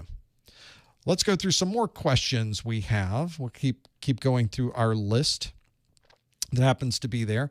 So this would be a good example of, I mentioned that you can take the exam at home, but there's a lot more that you have to do at home to be able to get that to work in an environment that CompTIA will accept. So you can make your testing area at home as secure as an actual testing center. Xavier says, why does CompTIA require a lot of programs to be disabled before taking the exam? For me, it was the McAfee antivirus. Well, that's because when the exam starts, they lock down your system. They use a lot of internal operating system functions to effectively turning it into a kiosk mode. It's not technically the Microsoft Windows kiosk mode, but it's very close to that, where they make your exam be the thing that is on the front of your desktop. You're not able to Alt-Tab back to your desktop. You can't run other programs at the same time. It's a secure environment. So they're going to want to have you disable anything that could conflict with their lockdown software. And unfortunately, a lot of the antivirus software will see that and say, that's not supposed to happen. An application is not supposed to lock down your system. I think that's a virus. Well, in this case, it's not malware. It's simply the testing application. It's doing what we want it to do, but the antivirus doesn't know that that's what you want it to do, and that's why they ask you to disable that whenever you're starting it up. Completely normal, and one of those things that I think would be very helpful to know as you're doing this at home. There could be a lot of things that you would need to know. Other questions. This is more of an ongoing set of questions. I think it's a good one to mention, which is, hey, are you going to do CySa? Or fill in the blank. Do you have plans to create a course for fill in the blank with whatever certification it is that you'd be interested in? I have a big list of certification that I would love to create courses for, but it's a big list. And unfortunately, one of the challenges when you have a list that's that big is that there's no way you're going to be able to get through all of them. So I have to pick and choose. I have to decide, do I want to do this course or do I want to do a different course? So I think that at the moment, we have a pretty good idea what our next course will be. I just don't know when that will be.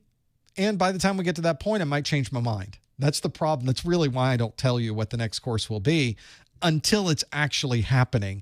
And then if it is actually happening, then I can tell you because it's something that happens. But I wake up in the morning and it could be a different course every day. Things change in this industry so rapidly. Courses come and they go.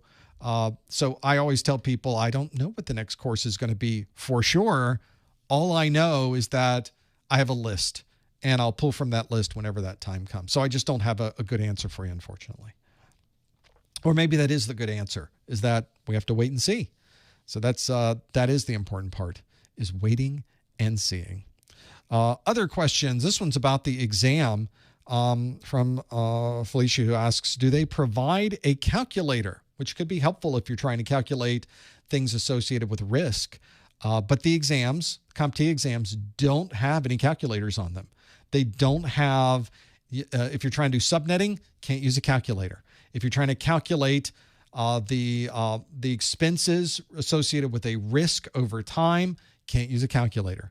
But most of the questions that have some association with dollar values or with risk calculations are using very large whole numbers. So there's not a lot of complexity to the math. It's something you should be relatively easy to calculate either in your head or using the scratch paper or online scratch area that is available during the exam. So I don't think you have to worry too much about calculations, thankfully. Not something that should even come up in your exam and things you're working on. So at least that part's good. Even though there's not a calculator, probably not any reason you would need one anyway. Let's go with some other questions that have come in. Before I do that, let me flip back over to the live chat. One great thing about having this Q&A piece is that I can really focus on the questions, but it also means I have to also go back and focus on the live chat. So there's lots of things going on in there as well. There's always a good conversation going on during our live stream, so I think that's great. Also want to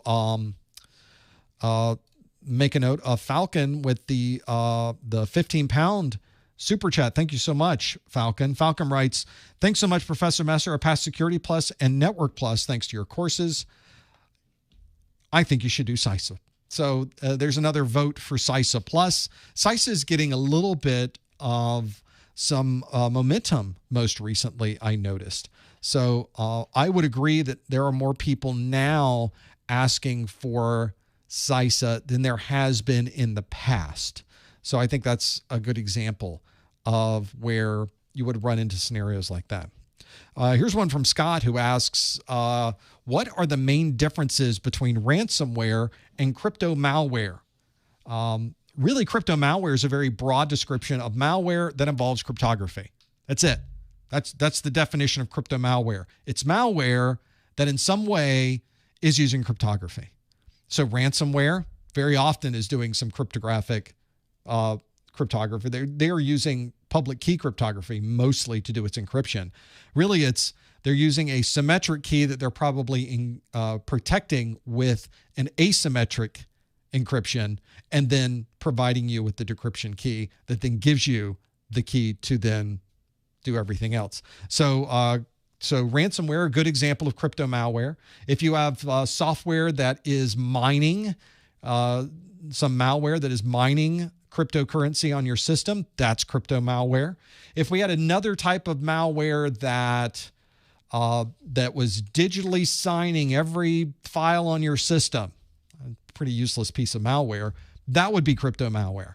So anything that's doing anything with cryptography and it's malware, it's crypto malware. That's that easy. I know it seems like it'd be more difficult than that. Nope, that's it. That's all you have to know about is those things. So that's exactly where that goes. Let's keep going through this list and breaking this down. Let's go back to the list of the questions. Again, you can click those add the question at the top of the chat, and I'll be able to break that down and look at some of those. Other questions that have come in. Let's have a look. So this is a pretty good one. I think it's an important one to consider.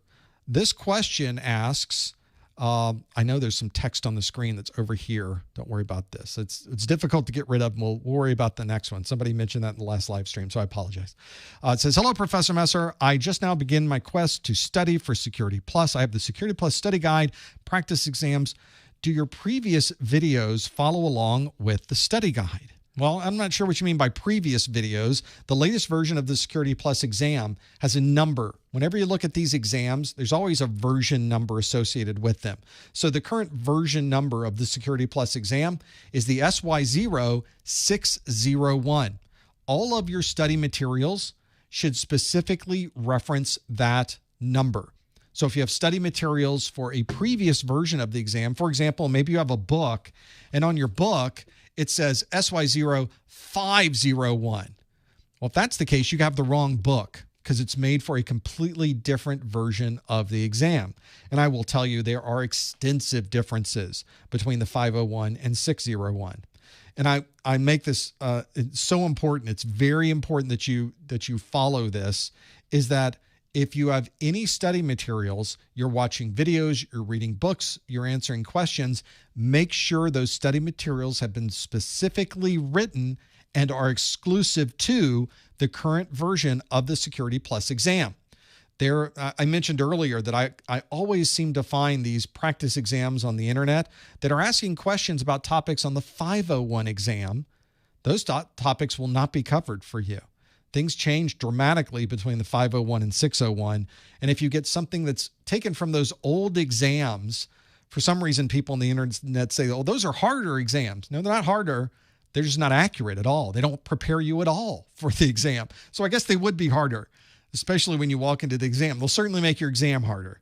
But you make sure that everything you study from has been specifically written and edited for the SY0-601, and you'll be just fine. So that's what I would recommend too. Another question. This is a question that really talks about getting into IT and the things you would do. This question asks, what certification would you suggest to get first for someone just getting into the IT industry? Now, fortunately, CompTIA has already thought of this. One of the certifications that really is considered to be the entry-level cert for IT, kind of, it's not official, but it's one that we pretty much all recognize as being the gateway into IT, is the A+ certification from CompTIA. That is designed to get you information or at least teach you some information about the operating systems, hardware, security, networking, cloud computing, troubleshooting. Sort of a broad stroke, but it gives you a knowledge across a lot of different topics and gets you familiar with the terms. Now, like anything else, certification exams aren't designed to teach you everything you would ever need to know about any particular topic. This is often the argument I hear from people that say, I'm not getting a certification because it doesn't actually prepare you to do anything. Okay, but nobody ever said that certification exams were there to prepare you for anything. They're there to teach you fundamentals about these technologies that you can then run with.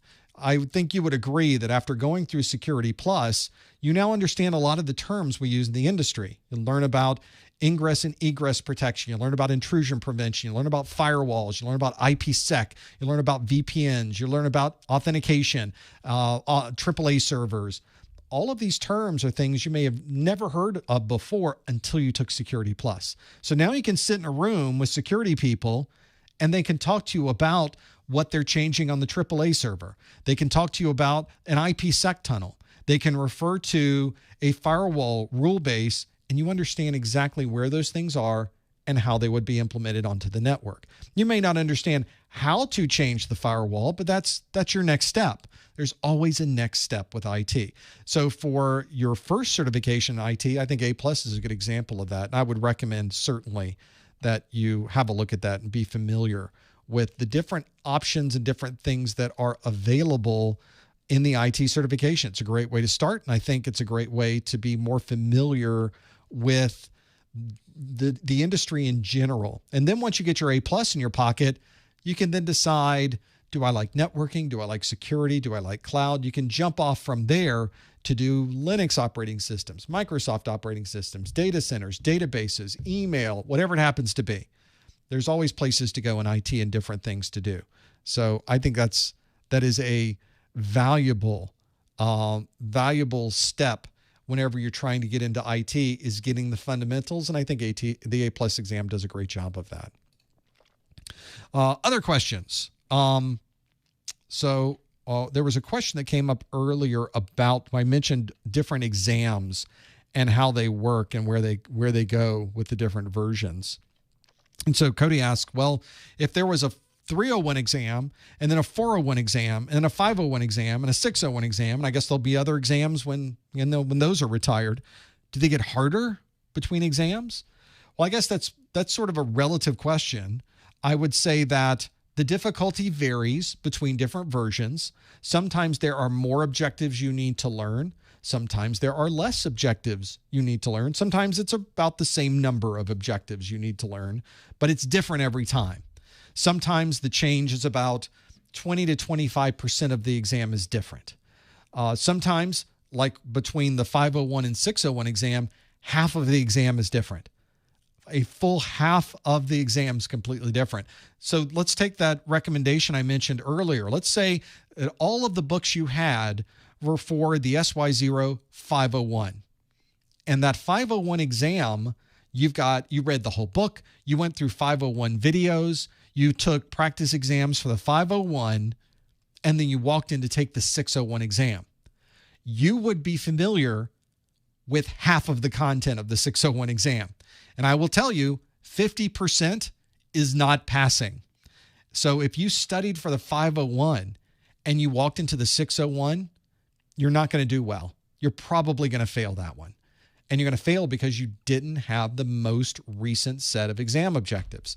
Make sure you get books and materials written for the version of the exam that you plan to take. So for the next year, you're probably going to take the 601.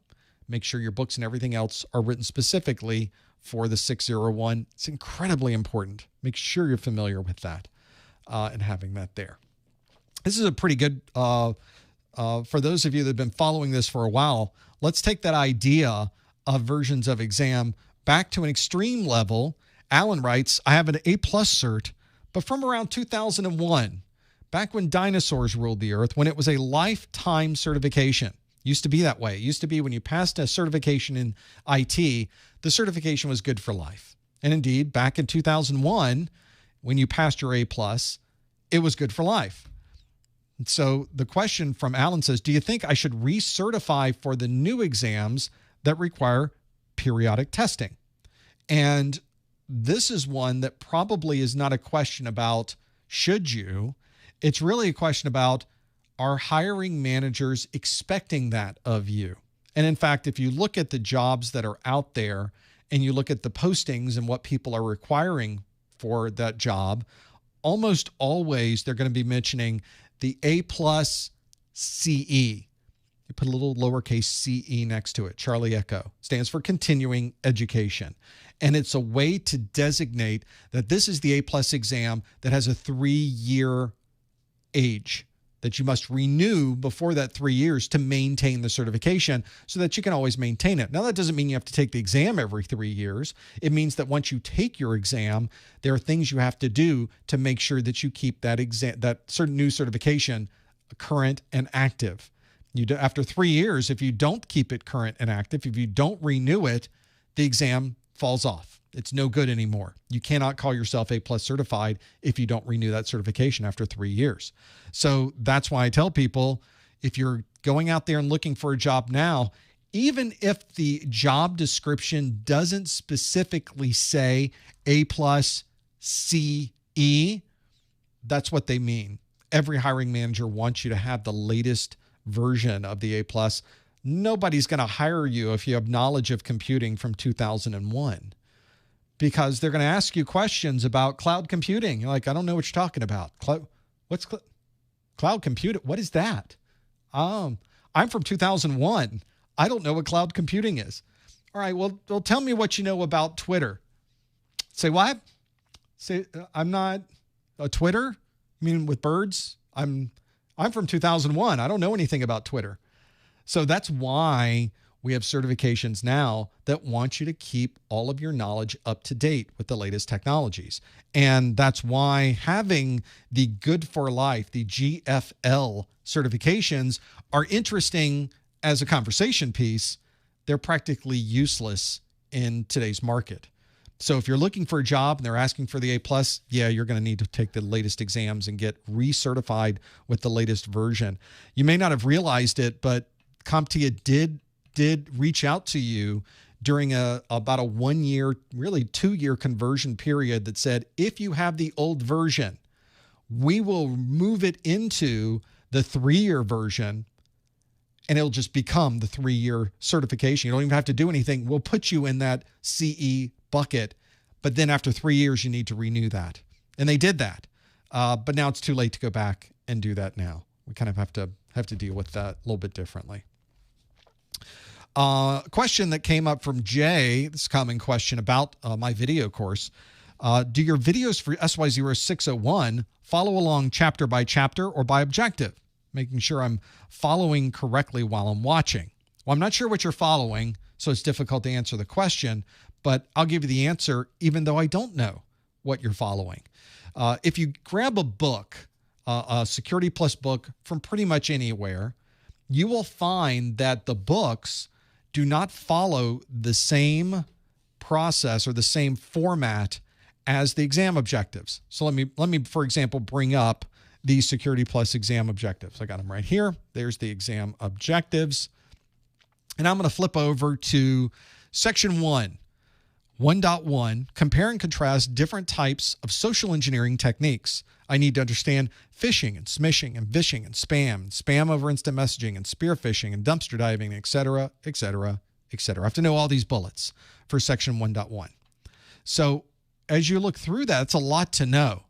But if you open the first chapter of your Security+ book, it probably does not start with phishing and smishing and vishing and spam. It seems like you're jumping into it right at the beginning without any context to what IT security is, how phishing is a bad thing. Phishing is getting PII, and there's other security concerns, and there's some malicious code, and there's email. So all these other security topics that someone writing a book may want to give you a bit of a primer on security before jumping into security topics. That's not necessarily a bad thing. In fact, that's probably a good thing, because a book is kind of starting at the bottom, and the author is teaching you in the way that they feel is the best steps to get you through all of the content. The problem is that every book follows a different format. Every book. Very few, if any, books follow the same format and structure as the CompTIA exam objectives, because the exam objectives weren't written by a book author. They were written by CompTIA to tell you what's on the exam. Now, that's good and bad, because it's nice to have a book that leads you down a path to help you learn. But it's also a challenge if you're trying to find videos to go along with your book. So one of the things I do in my videos, and one of the things you'll notice, that my videos match the exam objective numbers. So my first videos on my course are section 1.1, where I talk about phishing and spam and dumpster diving and tailgating and whaling and hoaxing and impersonation and all those things, so that you know where to find them.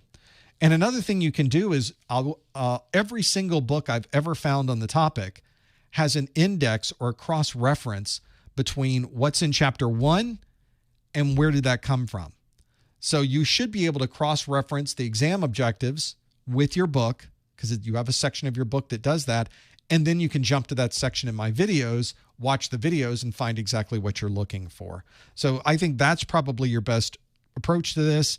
It's just that the book authors do not tend to give you the same structure and format as the official exam objectives.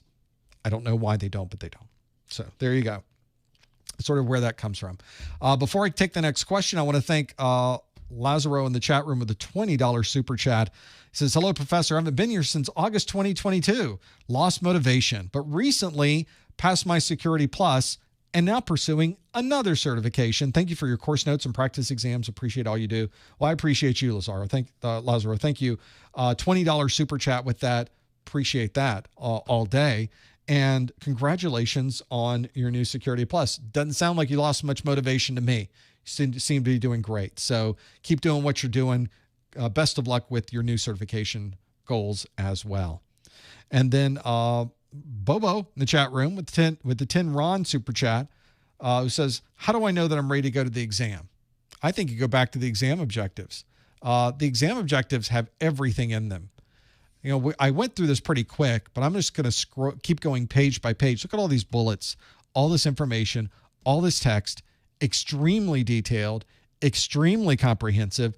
Everything you need to know for the exam is in these exam objectives. And if it's not in the exam objectives, you don't need to know it. It's that simple. Now, I'll have people all the time say, oh, but wait, it's important as technologists that we understand broadly these topics and can apply them well outside the scope of the exam. Well, that's true. That's absolutely correct. I agree. But I'm not here to give you a broad perspective of IT. My job is to get you this certification. So for passing the cert exam itself, stick to the objectives. Don't go outside of the objectives. If you see topics that have nothing to do with the objectives, you can avoid them. You can dismiss them out of hand. It does not help you.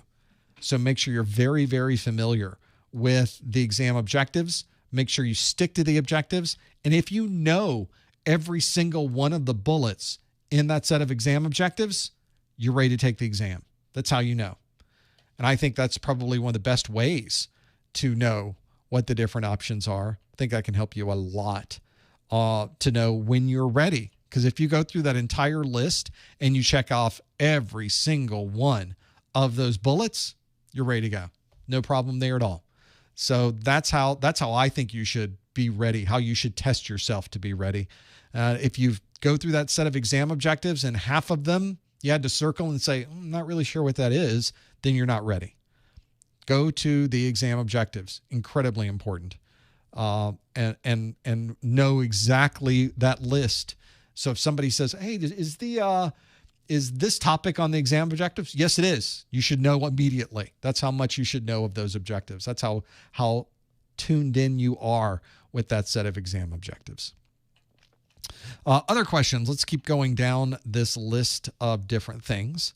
There's a lot of questions coming in, so I want to thank you all for that. Other options that we have here. There was a little bit of this in the exam objectives, and this is speaking of objectives. I think this one speaks to it very well. Philip asks, can you please explain further about cloud security controls, specifically CASBs, and secrets management? This is probably these are two very important topics for cloud-based technologies. When we had everything in a data center that was in our building, and we didn't have to worry about our data being somewhere else, we didn't have to worry about applications being somewhere else outside of our control, then we didn't have to worry so much about policies, making sure that our users stuck to those policies, making sure that we had security that was out in that public cloud-based infrastructure. But now we do. Now we've put our application instances out there. We have data that's in the cloud. We have a lot of what we're doing in the cloud. In some cases, everything that we're doing in the cloud. Now that it's in the cloud, how do you apply the same security policies in the cloud that you used to have in your own local data center? We need some type of technology in the cloud that can do that, and CASBs is where that focus is. CASBs are a way to take security policies and ways to manage those policies and put them closer to the cloud-based resources so that no matter where your users are coming from, you're able to still apply the same security policies to that data and to those applications. Same thing for secrets management. One of the things that's a challenge, especially for large organizations, is making sure that administrators can gain access to administrative functions of an operating system, but will limit them otherwise. So during your normal day, you're not using administrator rights, you're using your local user rights. But if somebody calls and says, there's a problem with this server, you need to SSH in and restart a service or perform some type of administrative function, then you will need elevated rights and permissions. And there are many different ways to accomplish this, but generally there are secrets management that is used for this you can say, I need an SSH key, please. And they say, here's your SSH key, you can use it for the next hour. You've authenticated properly, you've given us your username and password, you've given us some multi-factor authentication, we believe that's you, here's your administrative login, now you can use that. Then after an hour, that disappears, and you'd have to go through the process again. Just another way to make sure that only the people who have access to those resources get it, and then once that access is no longer needed, it is removed. Just another way to keep things much safer on the network if you do that. Other questions, we're going to keep going down this list. I've answered this one before, but I think it's worth mentioning again. What do you think about the EC Council Certified Cybersecurity Technician Certificate? This is the same people that have the Ethical Hacker Certificate. What do you think about that compared to Security+? I saw they have most of the same objectives, and they do basically for the Certified Cybersecurity Technician Certificate. I think that probably is comparable in many ways to Security+, except it's offered by the EC Council, which I would never take one of their exams, ever. Not because the content of the exam isn't good, but because the organization has historically proven that they are uninterested in security, it seems, allegedly. All you have to do is search for EC Council Snowden. Just do a Google search for that. And that is the reason I would never take an exam with that organization, because people who did that in the past ended up having all of their personal information stolen and distributed throughout the internet. So no, I would never take an exam from the EC Council. But that's the reason. If I'm not comfortable taking an exam from them, I'm not going to recommend that you take an exam from them because you're not me. That's not a good reason. You should be just as concerned about your own privacy and security of your own personal information as I am. And I'm just not comfortable doing that with that particular organization. Now, maybe they've gotten better in the recent years. Maybe now they're super secure. Maybe now they're more secure than ever. Or maybe they're more secure than any other organization that does certifications. I don't care. In the past, they have not been. And generally speaking, I don't tend to see organizations make such a dramatic change to their security posture. It just historically does not seem to be something that happens. Maybe they did, but I don't seem to think that they did.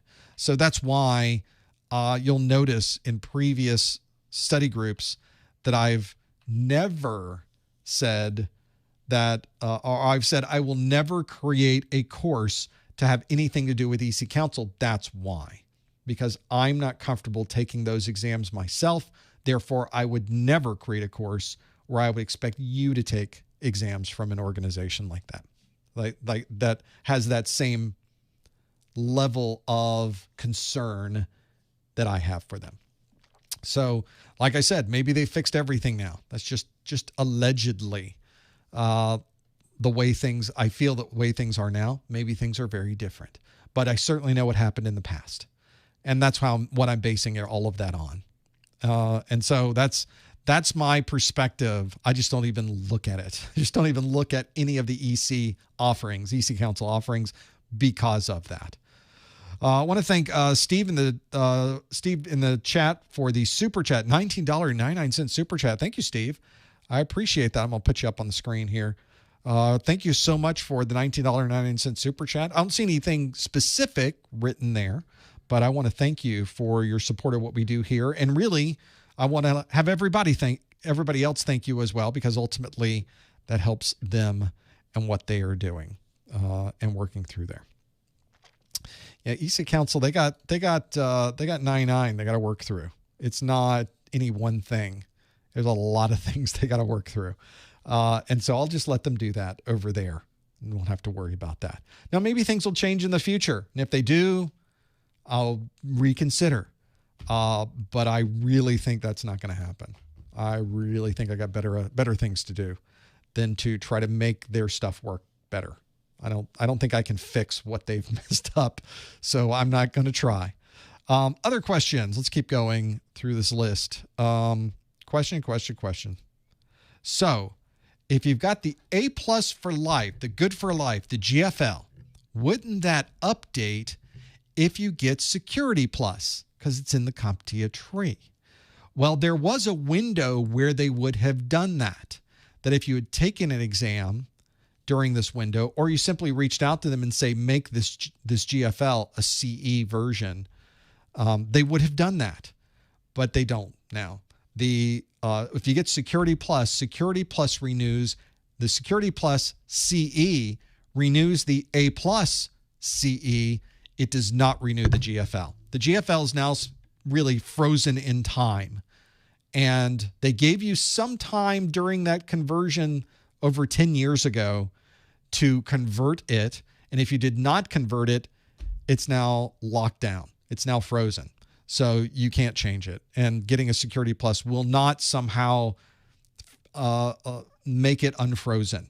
It will continue to be frozen.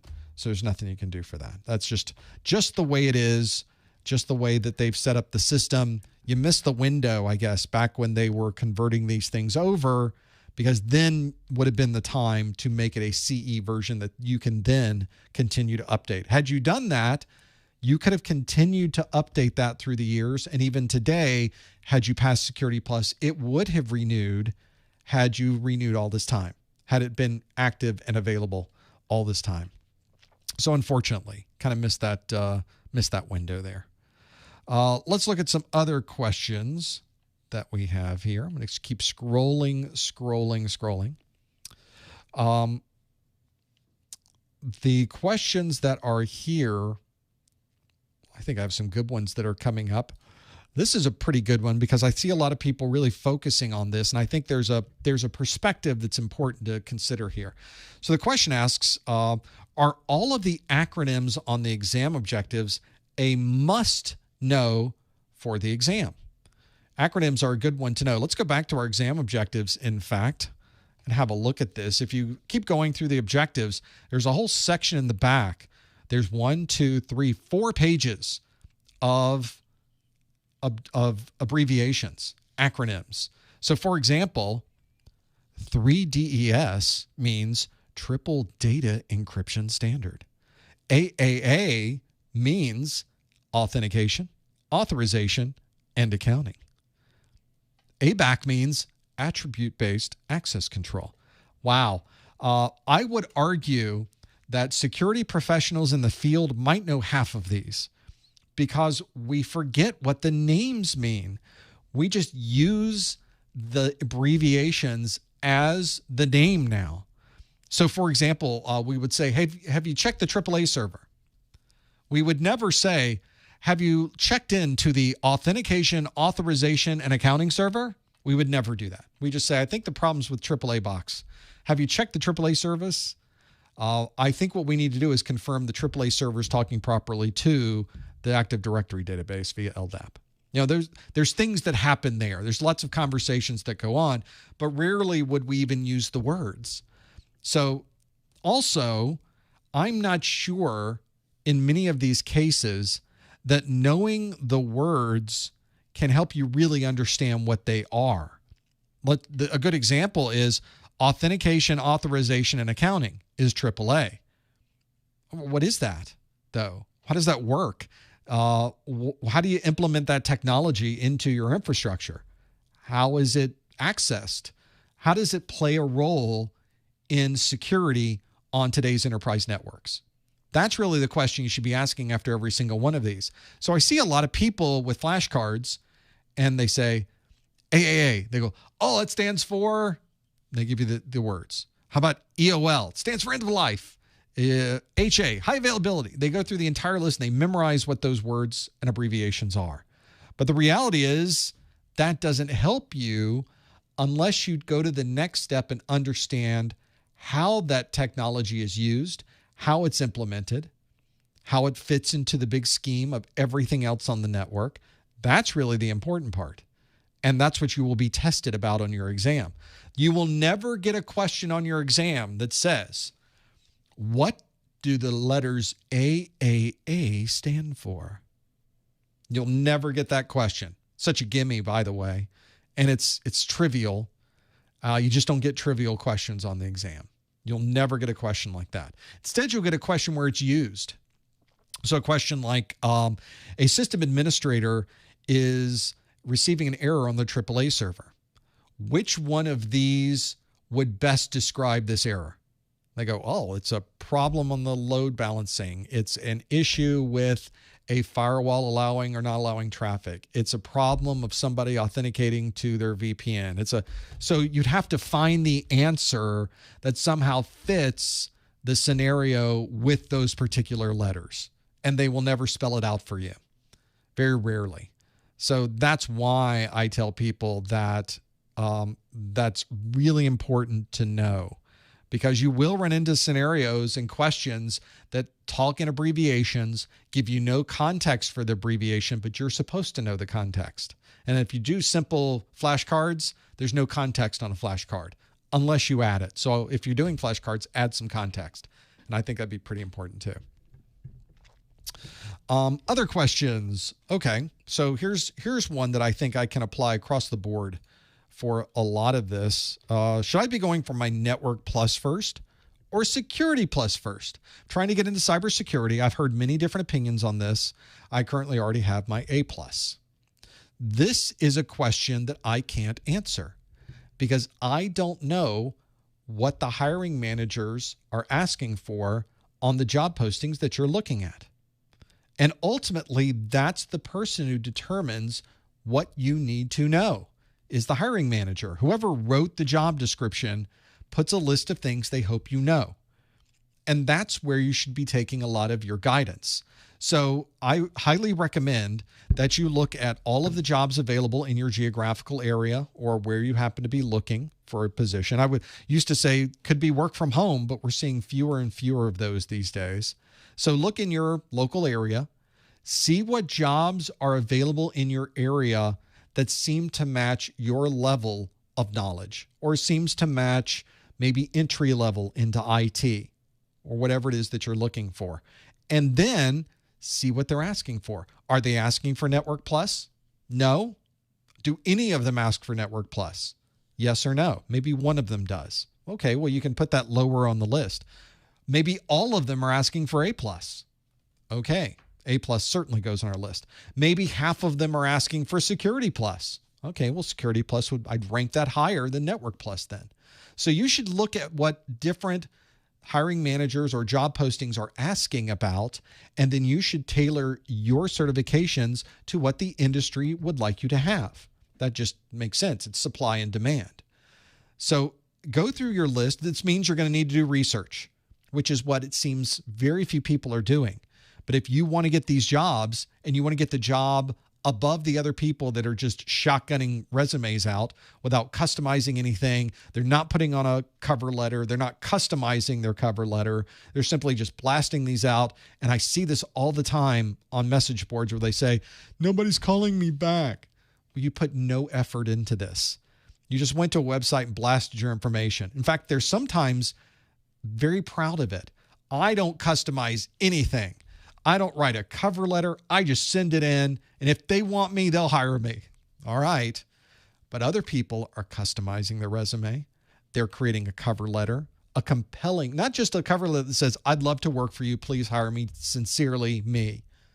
You want to create a cover letter that is compelling, that lists out everything that particular hiring manager would like, and it explains why you're the perfect fit for this job. And that's what you're sending in. If you're not creating a cover letter, you're missing an opportunity to show somebody what you want. Now, the argument with that, I've heard people say, well, people don't read them. Actually, people read them a lot. I read every cover letter I get on resumes that are sent to me. And especially when I was in hiring manager, I read every single one of them. But even if they don't, what have you lost? What if they rip the cover letter out and throw it away? Okay, that's fine. So you didn't read it, but that's all right. I've also put cover letters, customized cover letters for every job posting. Many of the people are reading them. So I don't think that's worth it. So I tell people all the time, I can't tell you what the best option is going to be for you. You know what type of job you would like. You know what type of what organizations in your area are asking for. You know what hiring managers would like you to have. There's your combination. Well, I want these jobs. Half of them are asking for Security Plus. None of them are asking for Network Plus. Therefore, I'm going to go take Security Plus. Or maybe it's reversed. Or maybe it's another certification from somewhere else. You need to customize your knowledge for what the industry needs. This seems to be relatively straightforward. This seems to be almost obvious, but it's not. We get so wrapped up in chasing the cert that we sometimes forget there's a reason we're chasing the cert, because we need a knowledge base in a particular area that's marketable, that people are hiring for, and that the industry wants. You need to customize your resume around those requirements. Now, that doesn't mean that's all you're going to do for the rest of your career. In fact, I guarantee it will not be. The great thing about IT is your job is going to evolve constantly through your entire career. Things that you do today will be dramatically different 10 years from now and very different 20 years from now. I know it's kind of hard to think out that long, but that's how it's going to go for you in this industry. When I started in IT, there was no internet to speak of, certainly not a public internet that everybody could get in and use. There was an internet. It was up there. It was ARPANET, and people were using it, but it was for research. It was for things that had nothing to do with what we needed in IT. We didn't have there was no such thing as an internet service provider. So that's why I tell people all the time, don't worry that you're looking at jobs and you're thinking, I don't want to do this for 20 years. You're not going to. You will never do that for 20 years. That will certainly not be the case. So I tell people all the time, don't worry that it's not, that's the way it's being set up for you. Don't worry. Things will evolve and change and migrate, and you'll find different things to do, and you'll be pulled in different directions, and you'll be in exciting projects, and you'll be creating new technologies and building. It's going to change all the time. Don't worry so much about what's first, what's next, or what's there. Find out what people want of you and go earn and learn that knowledge, and it's going to help you quite a bit. Here's a question. This is a good one. Are cybersecurity jobs boring and repetitive? Well, no. No, they're not. They're not boring, and they're not repetitive at all. Next question. No, let's talk about that one. I'm not sure who may have told you this. Who may have told, maybe somebody competing for the same job as you have told you, you don't want this job. It's boring and repetitive. There are first cybersecurity, which is the terms you used here. Cybersecurity, not a real thing, doesn't exist. It's just a term we threw together marketing-wise, talk about IT security in general. So I guess it would help if we narrow down what someone meant by cybersecurity. But let's say you mean IT security. That means primarily blue team. There might be a red team or a purplish kind of scenario thrown in there as well. That's very common. But I found my time working in security to be different every day. It was exciting every time we would touch a network. It was remarkable the things we could discover. It was always a different type of engineering because everybody's network is a little bit different. You use different methods of connecting, different ideas of how to integrate technologies, failover, being able to implement features and functions, build out firewall rules. It was a constant challenge. It's like solving a puzzle every day, and the puzzle is constantly changing. I could probably think of no other part of IT that has this level of dynamic range than maybe cloud. You know, combine security and cloud and your head will just explode with different things every day. It's constantly changing and constant challenges, but it's about solving problems. There's certainly jobs out there, I'm sure, in IT. There's probably jobs that are boring, and there are probably jobs out there that are repetitive, but they are very, very few and far between. They are extremely few and far between. And I think if you're in a role that deals with IT security, you're probably doing some pretty interesting things. You will never be bored. Now, I've seen some jobs in IT where I'll take, for example, I worked in a third-party call center outsourcing company. I think what most people refer to them as the devil. Well, I worked there. So whenever you get that call when you're sitting down to eat and the phone rings. Hi, we'd like to talk to you about your warranty on your car and how we can extend that warranty. Well, my third-party call center outsourcing was thankfully not that type of call center, but it still was just as annoying. It knew when you were eating it would call you somehow. We had technology that understood when you picked up a fork, and then it would ring your phone. And the thing that I think probably for most people in these types of environments is that there's certain jobs there that I did find to be a little bit boring.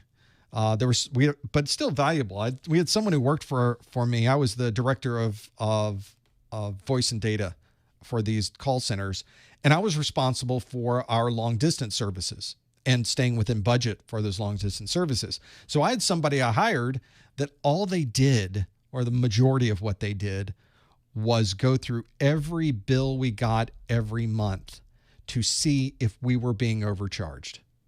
As it turns out, we were being massively overcharged every month. And so this person was able to audit that, go through the list of all of those, find out where the overcharges were, present them back to our long distance carrier, and we would get a credit. And we saved hundreds of thousands of dollars just by having this person on staff. Now, I don't think that's a job I could have done. And really, it's more of an auditing job and not necessarily an IT job, but he was underneath my area of the company. We were IT. And so technically, that's an IT job. So I can't say that every IT job is going to be interesting and non-repetitive, because there's probably some jobs out there that could get a bit boring and could get a bit repetitive.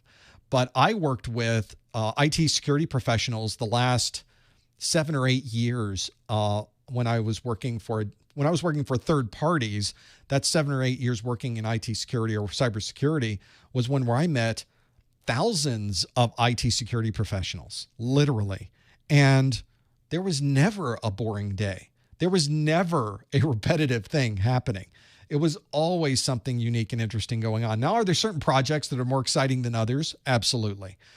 But as an IT professional, as a cybersecurity professional, you will probably have a project for maintaining or updating your IT security policies.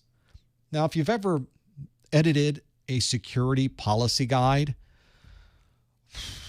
not really the most compelling content, but incredibly important. And it gives you an opportunity to design where you want to take the security for your organization and how you can protect the data that's in your organization. So it's incredibly important. But building policy, I would have been a lawyer. I would have been a congressman. I would have chosen a different line of work. But there's certain things you have to do. Same thing for budgeting. If you're a manager in IT, the budgeting season just is ponderous sometimes, but it's incredibly important. And that's why I tell people, don't worry so much about the interest in what's going on, because as soon as you finish the budgeting part, or as soon as you finish writing the policies, you're back to doing the exciting stuff again. But nothing, I could probably find no instance of this that I would consider boring, and certainly not repetitive. For me, it was a different experience every day, which is probably what I really, really loved about that job. I was a systems engineer for a next-gen firewall company, and every day we were seeing something new. Every day we were plugging into a new network and seeing different things. It was just exciting to be able to have that flexibility in your job and to have something new and exciting to see every day. I think it's a lot of fun. And it's something you can do as well. Yeah, maybe we should have all Congress people have CompTIA certifications. Maybe they should. Then maybe they would stop saying everyone needs to learn how to code. No, hardly anyone needs to learn how to code. That's the reality. You wouldn't know that listening to our Congress people, though. They think computers mean there's programmers. We need to all learn how to. Nobody needs to learn how to program. Nobody. That in IT, on the computer science side, everybody needs to learn how to program. On IT, nobody needs to know how to program. It's a different perspective. The programming in my world is building an app. building an application with code. Now, certainly in IT, we script, we automate, we orchestrate, we can use scripting and batch files and PowerShell and other scripting languages like Python to make our systems dance. But that's not programming, that's scripting. That's not coding, that's scripting. So that's in my world of definitions, that's how I define those things. So whenever you hear me say in IT, we don't program, that's what I mean. That's exactly what I mean. Other things. now we're getting into an argument in the chat room about Congress people and how they think of different things and why they want to get rid of TikTok. All right, well, on that one, they're actually right. We really should get rid of TikTok. It is an awful application that pulls incredibly private information and sends it off to China. It does. It's documented. It's written down.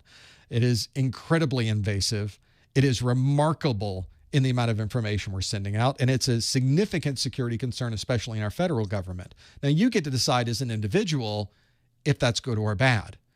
Do I want to send my location of where I go every day and where I'm visiting to someone else outside of my country, or else even to anybody else? Should anybody else have access to that? You know, that's a decision you need to make. And I just think, oh, but the videos are funny isn't a good enough reason to part with your privacy. I think there's perfectly reasonable concerns there. And I think there are ways to make applications be less invasive or give you more control of your data and prevent that information from getting into a third party's hands because they shouldn't have it. It's one of those where there's always some glimmer of truth in the craziness of lawmaking. And that is the glimmer of truth as it relates to the TikTok. That's one we just all have to deal with and figure out as we go through this. And that's not the only app, by the way, as people are even mentioning in the chat room. What about the Facebooks? What about the Twitters? They all have the same. It's all the same situation. And it's going to be a fight now for how do we keep it private but still are able to use these resources. Every organization that makes these apps wants to have access to your data because your data is really, really super valuable. And they want to use it for their own purposes or they want to use it to give to other people. So that's important. Other questions. Let's see what other questions have come through. I know we're past the top of the hour, so we'll get another couple in here and break this down. Other things that are there. I do want to thank Coach Steven in the chat room with the $10 super chat who says, thanks for all your work. Used your resources to pass Network Plus last year, using it to pass Security Plus Tuesday. Wish me luck. I won't need it. I don't think you will either. You've been through this before now. You've already been through Network Plus. You know how the system works. You know how these exams work. Now I think you have an understanding of where to focus your efforts. If you've watched this, you know, stick to the exam objectives, and I think you'll do great. Let us know how it goes on Tuesday with your Security Plus, and we wish you all the best with your test taking. Other questions, quickly, other things. So this is probably the thing that gets people really riled up about anything dealing with practice questions, and we'll talk about why this is. John says, my issue is I understand almost all the objectives, but when I take practice questions, I seem to mix up similar topics and overthink trick problems that I know. What do you think I should do? I think when you're at that point where you've memorized all the objectives, you've read the books, you've watched the videos, you've done some hands-on, you've got some labs under you, I think at that point, it's just getting as many practice questions as you can. I'm going to take a step further. I'm going to qualify that a bit. I want you to get high quality practice questions. If you're taking a practice bank and the practice questions are referring to topics that only were on the 501 exam or only on the 401 exam, you've got the wrong questions. And I think a lot of people get frustrated when they are looking at a set of practice questions that say they are for the 601 exam, but they're asking them questions that are clearly associated with 501 topics. That's because the person that wrote the practice exams didn't want to delete their old stuff or modify their old questions. Instead, they wanted to lump them all together and tell you that they have 1,000 questions for you. Yeah, but half of them are out of date. They don't even apply anymore. And I think a lot of people go through the process of now, oh, well, this says 601. They asked me a question from the 501. I need to go back and learn the 501 topics. No, you don't. No, you don't. Don't let a bad set of practice exam questions affect your sense of reality. Don't let bad practice exam questions take you down the wrong road. Stick to the objectives. Find high quality practice exams that focus on just the topics that are in the SY0-601, and you will be just fine.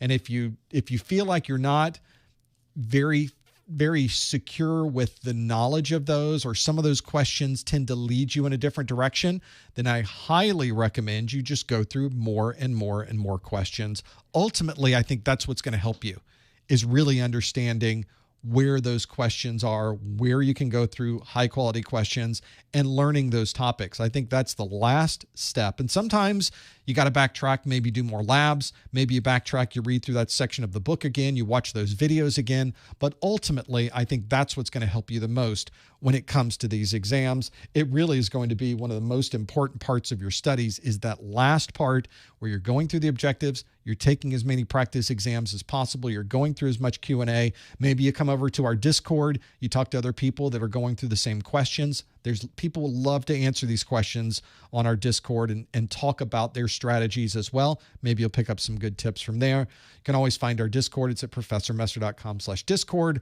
or click the social media links that we have in the top right of our website. It's a great way to do it as well. Well, at that, I think that's a perfect place to stop. Thank you so much for your Security Plus Q&A here in the second hour. Thanks for joining us in the first hour as well. Don't forget about our practice exams. We've got our success bundles, both a physical USB and a digital downloadable version on our website. If you want high quality practice exams, we've got those for you as well in our practice exams book. And don't forget about our course notes. It's also another great way to support what we do here on the Professor Messer website. Thanks for joining us. We will see you next time on the Security Plus Study Group. Thanks, everybody.